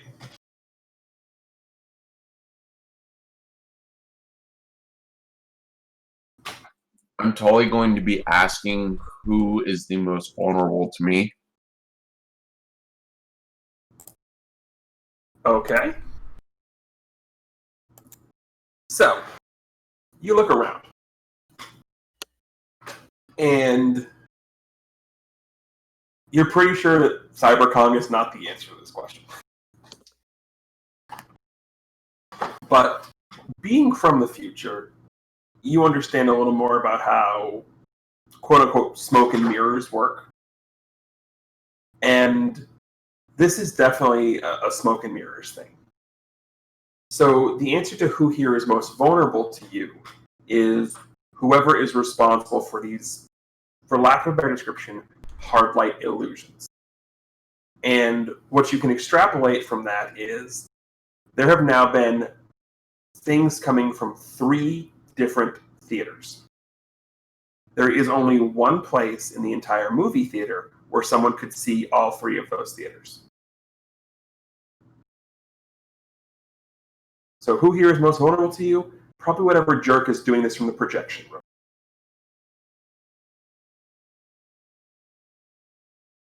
Noted. And I'm assuming you're still munching on popcorn? No, at this point, everyone hears the slurping of the bottom of a drink.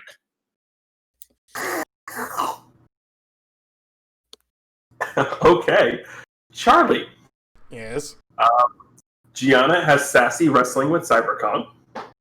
Flo is finishing up whatever beverage he has. Bonaparte is starting to wake himself back up after being punted. What do you do? Okay, so are the only, 2 entities here Bonaparte and CyberKong? Are you looking around to see if there's more? Yeah. Charlie's gonna look around to see if there's any other threats around. Well, there is one other thing that shows up. Aw. Okay. So, so where does that come out of? That flies out of Theater 6. Okay. Charlie, without... Fox and the Hound too. Oh, come on, they're just playing Miyakaze's Floating Castle, let's be honest. Without any hesitation or any pause or any thought, he just attacks this thing with his sonic powers. He's just trying to, basically he's just trying to blast the thing back into the theater. But it's so cute! He doesn't All right, care. roll to directly engage a threat. You cold-hearted fiend. I know. No. Oh, jeez.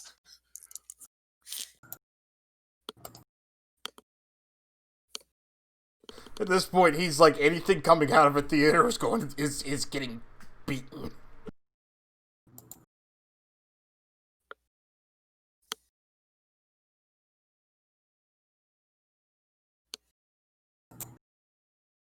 Okay, sorry about that. Had to ban the chat bot. Oh, thanks. I didn't see that.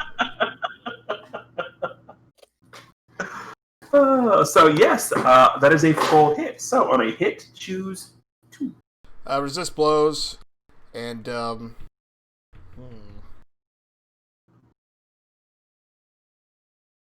what do I want to do with the other thing?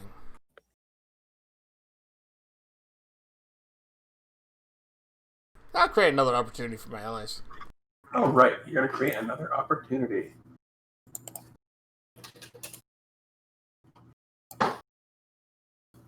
So you just turn and see this adorable flying fox type of deal, and just sonic boom this. So you sonic boom it, and you boom it back into the doorway, and the door cracks open, and it's the stairway to the projection room that has now been opened up. So, Vincent, there is a giant Sasquatch wrestling a cyber gorilla in a wrestling ring. There is the adorable little Bonaparte now making its way back towards you. Flo or Angelus is sipping on the remnants of a soda, and Charlie just sonic boomed an adorable fox through a door. What do you do?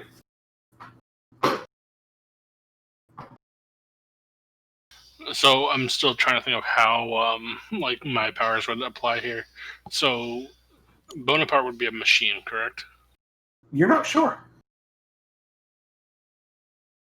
mean, CyberKong is clearly part machine because it's CyberKong.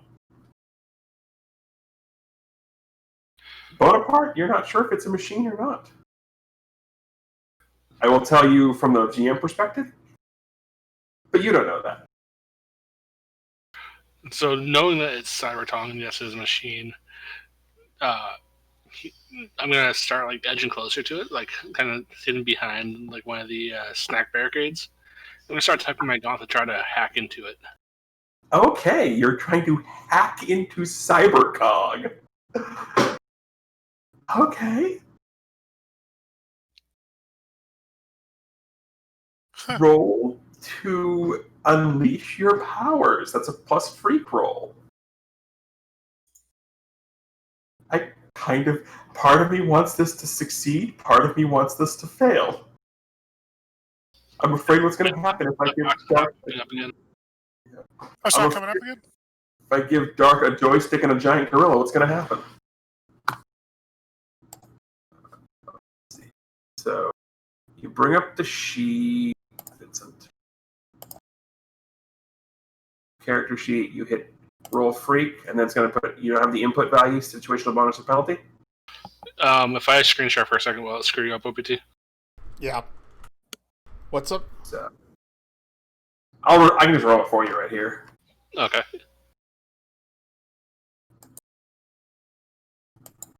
Yeah. Sorry. It's not like he would have rolled any better. Alright, so the way experience works in this The game, box just popped up. Oh well, okay. every time you roll a miss, you mark potential. Every 5 potential, you get an advancement. That's how you improve. So you'll get your first potential there. So you start trying to hack and hack and hack and hack and hack. And you're starting to make a little progress, but then all of a sudden, just nothing. Almost like you blue screened. But it's not because your gauntlet gave out. It's because it only has the makings of a machine. It's not actually a machine. But you were hacking into something. So as you look down at your gauntlet to try and figure out why you're not hacking the CyberCon, you turn around at the last second. And, well, what you managed to hack into was the soda fountain, and you just get sprayed with 6 different kinds of soda. Aw. Please do me a favor and mark a condition for me as you get drenched in soda and your gauntlet starts. I mean, I guess it's got to be angry. I think that's the one that makes the most sense. I would imagine so. Question. Answer? How far is Flo from this? Close enough. Why? Did you refill your drink? He opens up the drink and sticks it under the fountain.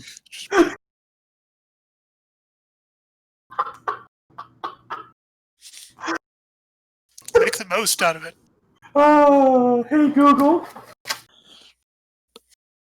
Hey Google. The name of a random soda. Here is information for soft drinks name. Here's a summary from Wikipedia. List of brand name soft drink products. 1.1 Coca-Cola Company. All right, you get a Coke. You get a Coke. He just shrugs and drinks it. Gianna, as Sassy is, and you basically are fighting CyberCog, you see your new friend Vincent get covered in soda, and your slightly less new friend Angelos fill up his soda mug. What do you do? Well, I'm not thirsty. But... Alrighty, so she's been focused on this wrestling match the entire time, because, of course. But she has noticed, like, Charlie attacking something that flew out of the theater. And she noticed, like, the little, what was it called? Oh. Whatever. The little crawly dude who was cute. But she noticed him kind of walking around. Yeah, Bonaparte? Bonaparte, thank you. How did I miss that? So, she's gonna charge her burn. All right, It's gonna be bad. Charge the burns. Hey, sweet. Hold 3. Hold 3, no conditions. I like that. Yeah. Okay. So, she's got to know that things are kind of intense. So she's going to have Sassy get a tag team partner. Oh gosh. So, when Sassy, does one of those things where he throws Cyberpunk to the ground, John is going to call out and tag in Nessie to appear and land on top of Cybercog to pin him. Nessie, top pro. So, And she's going to do that by spending a burn to create a construct. I so You bring it up, Teach. It's too awesome. I love this so much. So yeah, you turn and you basically we get the scene of Sassy turns around, tags in a giant fin, and the next comic book panel is Nessie on the top rope going full on swan dive. I can't even call it a frog splash at this point. It's a monster splash, and just splats. Since you're still kind of new, Vincent, Nessie is a Loch Ness monster, obviously. I kind of figured that. Think Dory from the Mario 64 game. Kind of like that. I always picture it as Sildra from Final Fantasy V. Ooh, that's a good one. Ooh, that's a good one. That's what I picture it as, is Sildra. Yeah. Definitely blue, though. But yeah, she just got belly flops on this thing. So yeah, Charlie, that just happened. What do you do?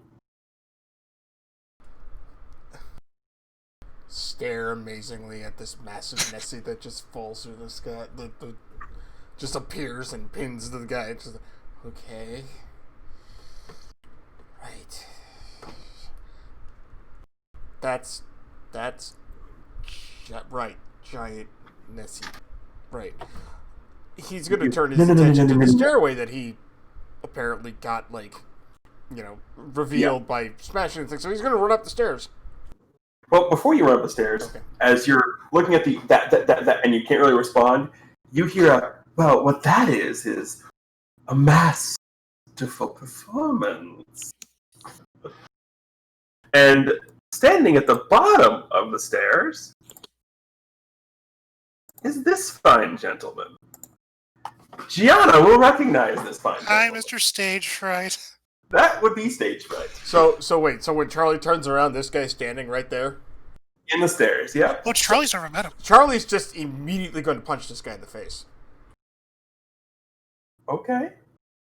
Roll to directly engage a threat. Especially upon hearing that tone of voice.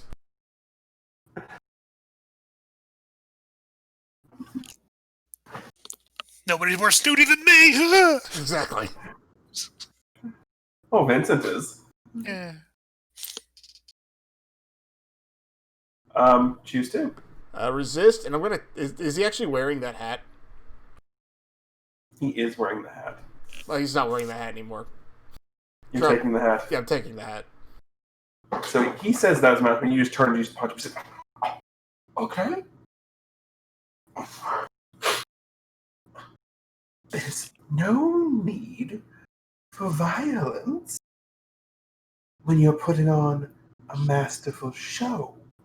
But if you insist on being violent, I can do that.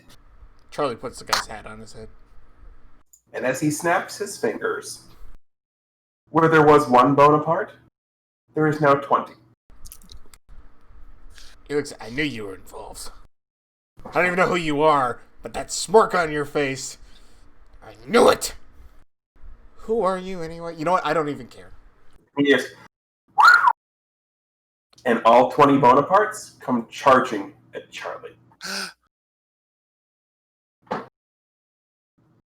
Angelos and or Vincent, what do you do?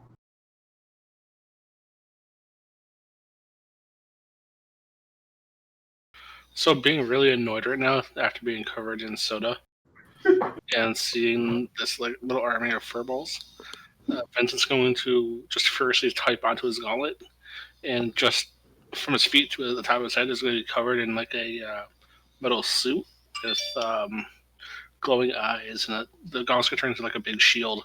You're just going to run up and start smacking these furballs in the face with the shield. So you're basically just thwack, thwack. You summoned your mech suit, basically? Basically, yes. Okay. I mean, the fur balls are not that hard to thwackety, thwackety, thwack, thwack. But you are going to be, attempting to protect Charlie from this. So roll to defend, which is plus savior. Let's see if this works this time.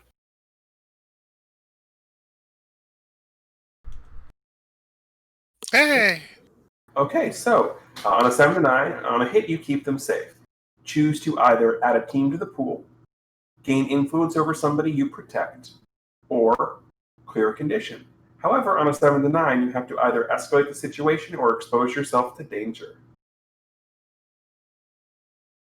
Well, being concerned I ran into the middle of them, I guess I'll expose myself to danger.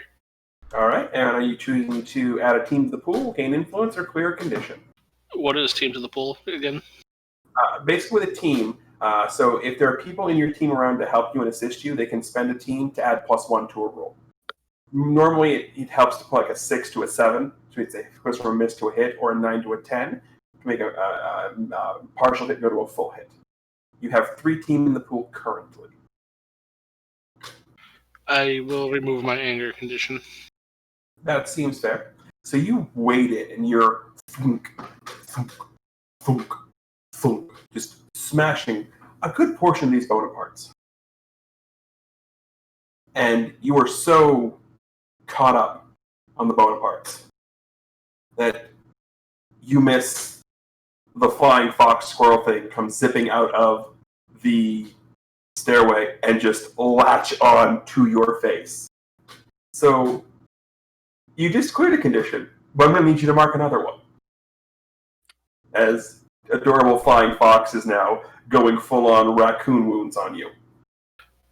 Can I still attack? You can in a moment. We're going to shift the spotlight here because Flo, you're sipping on your Coke. You just saw an army of Bonapartes, and a flying fox is now latched onto Vincent's face. What do you do? Oh yeah, and the guy from the projection room has appeared.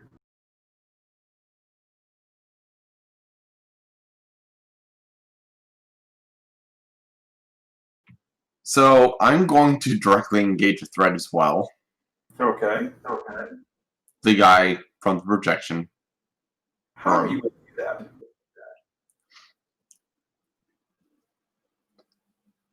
So I'm basically going to get a running start and jump over Charlie and punch the guy in the face again. Yes! I love it. Roll to directly engage a threat. Charlie's player may have had a slight bias on punching stage fright in the face. Yes, but Charlie's never met him before. Charlie didn't. Oh, as I said, Charlie didn't care because he figured this guy's got something to do with this. Oh no! Oh no! Oh dear. So you get a running start, and you leap up, and you're majestically ready to punch stage fright in the face.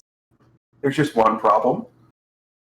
You kind of misjudged your jump. So instead of jumping and punching stage fright in the face, you jump and punch Charlie in the face. So Charlie... Well, it'd actually be more in the back of the head, but... Well, that too. Charlie, I need you to take a powerful blow.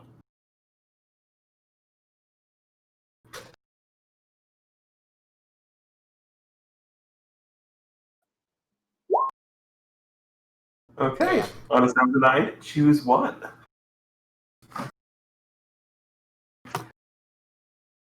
Lash out verbally, provoke a teammate to foolhardy action, or take advantage of your influence to inflict a condition. You give ground, your opposition gets an opportunity, or you struggle past the pain and mark 2 condition.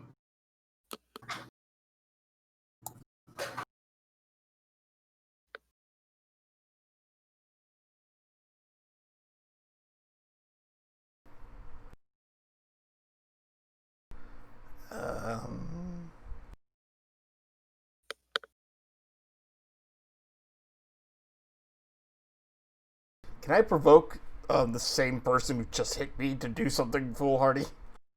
You certainly can. That actually makes the most sense in this situation. Yeah, that's what I'm too. gonna say. Mhm. So Alright. Charlie gets bopped in the head, and he goes like stumbles forward. He turns around, looks at him, and says, he just clears his head, looks at Angela's like, Mr. Amara,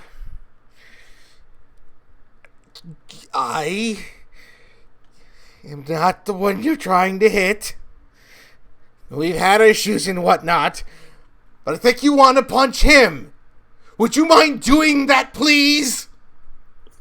Roll to provoke.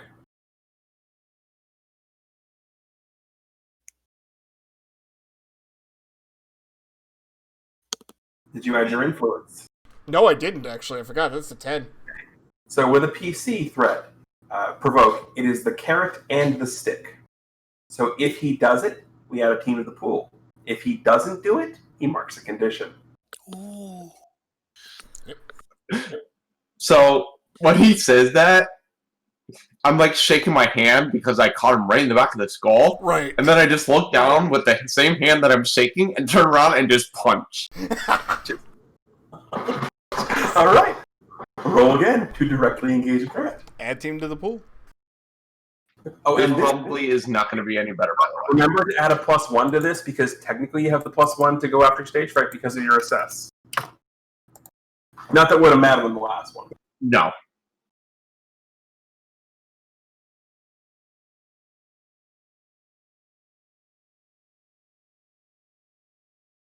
Nice.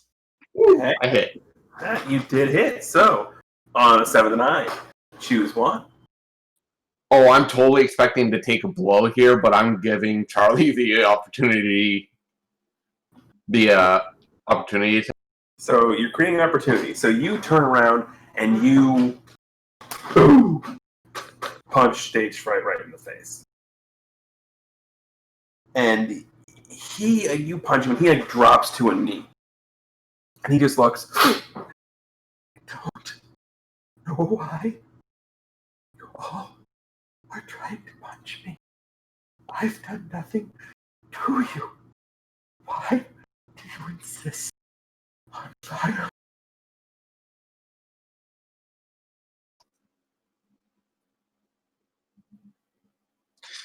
So, Angelus just kind of looks down at him and mockingly says, "Nobody makes me bleed my own blood."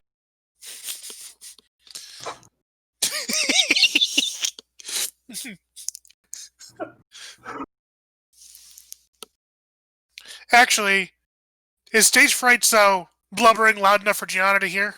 Oh yeah. Okay. She's actually going to kind of like lean over the side of the ring. That's like, Yes. this point, Gianna has been illusory to have the referee stripes on. Oh yeah, of course.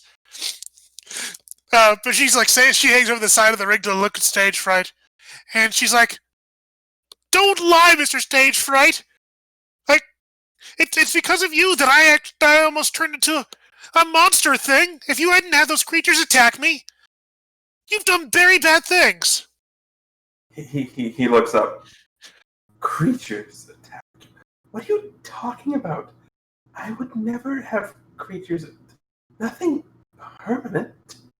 The Vambies, the curse, the reason Alex is gone, it's all your fault.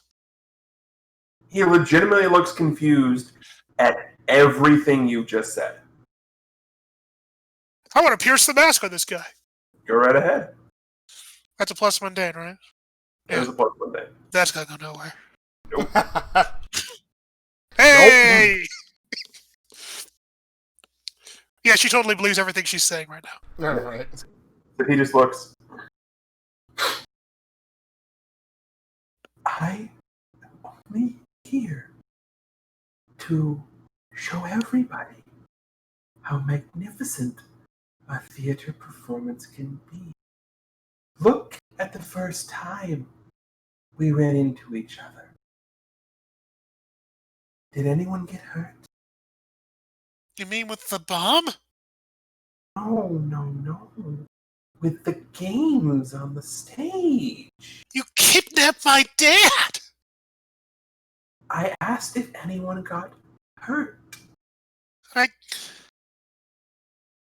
guess not really. Hey, Kidnapping is still a thing, though. did anyone get Was No. it okay? I don't hurt people, but apparently you do.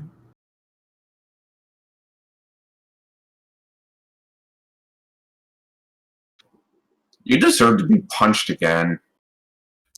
Oh, please do. I don't even know this guy, and I already don't like him. Why does Why are you even doing this still if you don't want to hurt anybody? You turned somebody into stone, which I shouldn't know about, but I do because I see the guy. Well, Charlie said it repeatedly. Okay. And there's no longer a stone person there. Does Vincent still have Bonaparte stuck to his face? The fox, I'm assuming you peeled the fox off by this point. Okay. There was never anyone turned to stone. But to elicit real, visceral reaction, you have to immerse people in experience.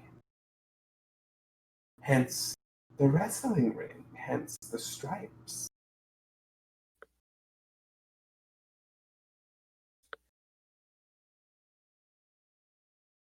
Theater is an immersive experience. People need to realize that.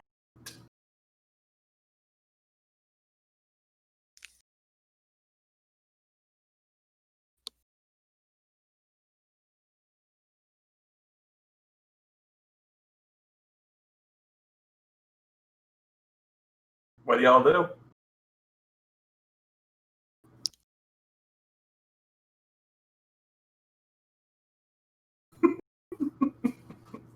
I mean, what do you do after that? You have to go on stage after that? Yeah. It's all up to you. Well, wait a second. Well, if it's all just an act, then why don't you stop this and stop scaring people? Because people need to understand and appreciate the theater. And until they do, I'm not going to stop. That's all I need. Yeah. As he says that, he sees Flo lift up his arm, and one of his energy Catal just come out and end like half an inch from his eye. How's this for an act? You are extremely violent. Why, thank you.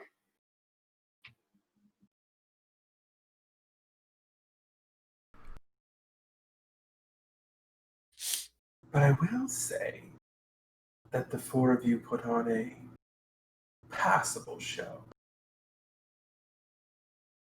You at least had most of the elements. Action. He points to Gianna and the wrestling ring. Drama.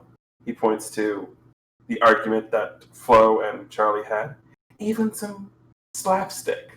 And he points to the still slightly wet guy in the armor mech suit. Were you videotaping us? I was watching and making sure that others were as well.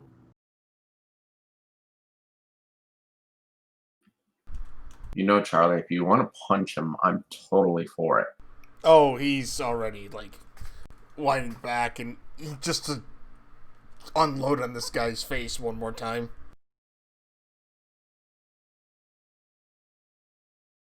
Why do you all have to resort to punch? Right, exactly. He just crumbles right there. Okay.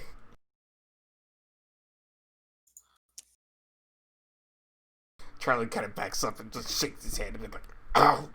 God. This is why I use my powers normally for this. With him crumpled there, all the Bonapartes go away. The Fox goes away. The wrestling ring goes away. CyberCon goes away. No, Nessie. You did good, Nessie. Don't worry. The hole in the wall that CyberCon busted out of goes away. Like, the only manifestations left of them is the physical injuries that they imparted on you guys. Goodness. Okay, that was a thing. Miss Robinson, you've seen this person before? Yeah, Mr. Stage Fright's kind of weird. Kind of weird. Well, he keeps saying he doesn't want to hurt anybody. He just wants to entertain people. And I heard you say he kidnapped your father. He did. Yeah. We got him out. And it was pretty scary, but also kind of interesting because Alex was dancing. Sorry, it was Drake who was dancing. But anyway, but yeah, we've talked to him a couple times. Great. He's actually a kid like us. Oh, that's brilliant. So, do we call the police now, or what? We probably should. I feel bad for him. Hearing the word police, you just see Vincent start slowly edging towards the emergency exit and sneaks and just goes out and just leaves the building before the police could even come around. As you open the emergency exit, you run into somebody. You are met by this woman who is probably 5'8", 5'9", brown hair, blue eyes. She's got a cell phone in one hand, a notebook in the other, and she just looks at us. Wait, were you the ones who just stopped the fight there? Can I get a word with you? Vincent just looks at her, puts the note. And she's not letting you out of the door. She's like standing there like she wants an interview. So Vincent just kind of looks at her and looks at the notebook in the camcorder, starts typing on his gauntlet, and then the camcorder just blows up. I can still write down. Can I get an interview? It's a rental. Sorry. I'm sorry. Breathe in. My name's Annie Archer, and I run a blog, and oh my god, I saw what you guys just did. It was amazing. Can I get a word with you, please? Okay, so question. Does Flo recognize the name Annie Archer? Well, if you want to roll plus memories, you certainly can. Aside from that, it's a common enough name that it's probably something he's heard before, but not entirely sure. So Vincent looks over at Annie and kind of just does the come here motion, and you whisper in her ear to go talk to the large, annoyed-looking one that he's usually the spokesperson for the group. What were you saying, Krim? I didn't say anything. Wait, you look annoyed. So you're the spokesperson, right? So with that, he just kind of brushes by her out and goes out into the alleyway. So when I read about this in the blog, what do I call you? He just kind of waves his hand, just basically just starts running. By this point, Flo is nowhere to be found inside anymore. So we just get the picture of her writing. All right. Tech hero, name, goodbye. That's a cool name for a tech hero. Right? So is Flo just entirely gone? No, he's out back of the theater, but... He has left the building. Right, yeah, so Charlie and Gigi are the only ones left in the hallway then. Yeah, and Sassy's trying to cover up Nessie by throwing a tablecloth over her. It's like, wait a second, just stop imagining her. But yeah, Gigi's trying to clearly clean up the mess that her little pets have made. Her friends. Charlie goes over and helps out. we should probably like do something to make sure stage fright doesn't run away. And she looks at the table like, well, we can just tie him with this and until the police arrive. I don't know. Charlie's got an idea. Before he leaves stage fright's side, he takes his tie off and uses that to bind the guy's hands behind his back. Who's Charlie's tie or Stage Fright's tie? Charlie's tie. No, he doesn't use wait. Fright's. Stage fright has a tie? Oh no, he doesn't use stage fright's tie. Then screw that.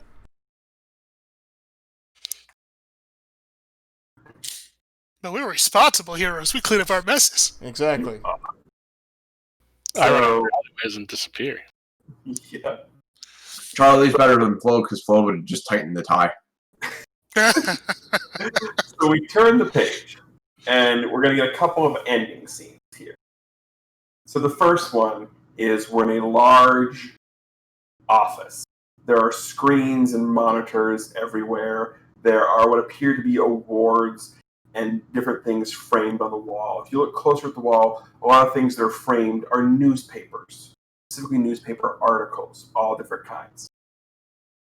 At a desk in the middle, there is a man sitting at the desk in a chair. He's outlined in shadows, so we can't see what he looks like. And there's on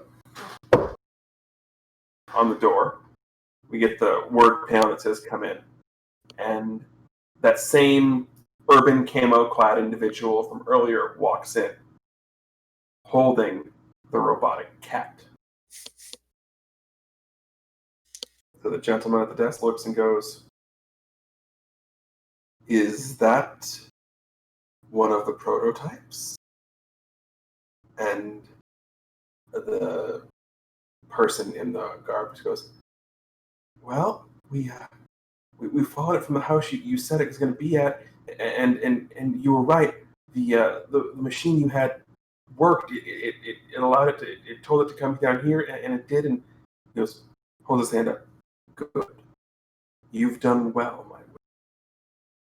Leave it, and I'll take it from here." So he walks over, puts the cat on the desk, and walks out. The final scene in this is now the chair hasn't turned itself around yet, right? So the chair finally turns itself around, and sitting in the chair is Dr. Evil. no Dr. this Wiley? individual. Huh. And he does the James Bond villain petting the robotic cat. And the final Oh, so it's Dr. Claw. Yeah, That's what I was thinking, yes. we get the overhead view of behind him. We just see the hand petting the cat. and the reflection of the lights. Yeah, and he's looking at a screen. And the screen he's looking at is the video feed from the theater.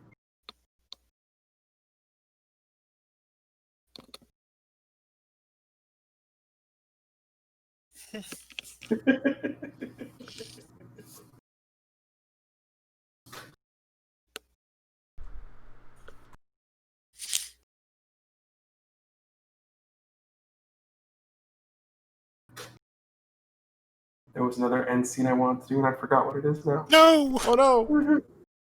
I know, right? I can't remember what I wanted to do. Was it involving Chase King? I remember. I got it. Okay. So, took me a minute. The other. We found the final page. Yeah. So you turn to the final page, and it's stage fright. But instead of, last time we saw him, he was tied up. Well, now he is no longer tied up. He is sitting in a jail cell. And he's still in the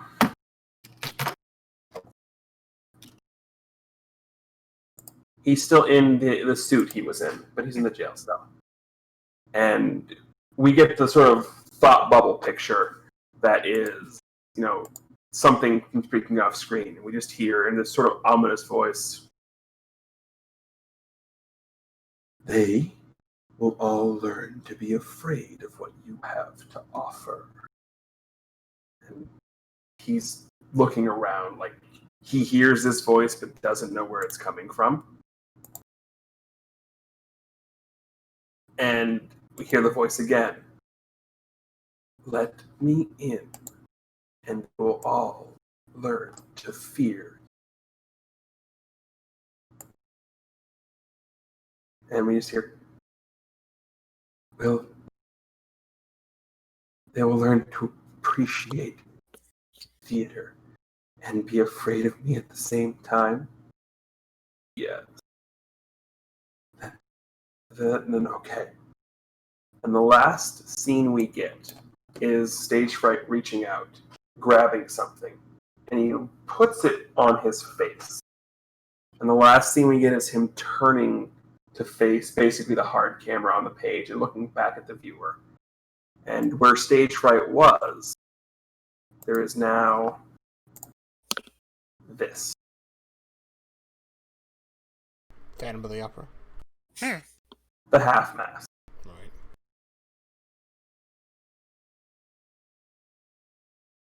So with that, I'd like to thank you all for watching. This has been Bay City Chronicles presents Next Gen. So on behalf of Chameleon Eyes, Dark Falls, OPT Lawyer, and Crimson Avix, I am TGE. Reminding everybody to, of course, as always, keep hailing. And as a note, next week we will be back to Bay City Chronicles. So stay tuned and have fun, and of course, do all that hailing stuff.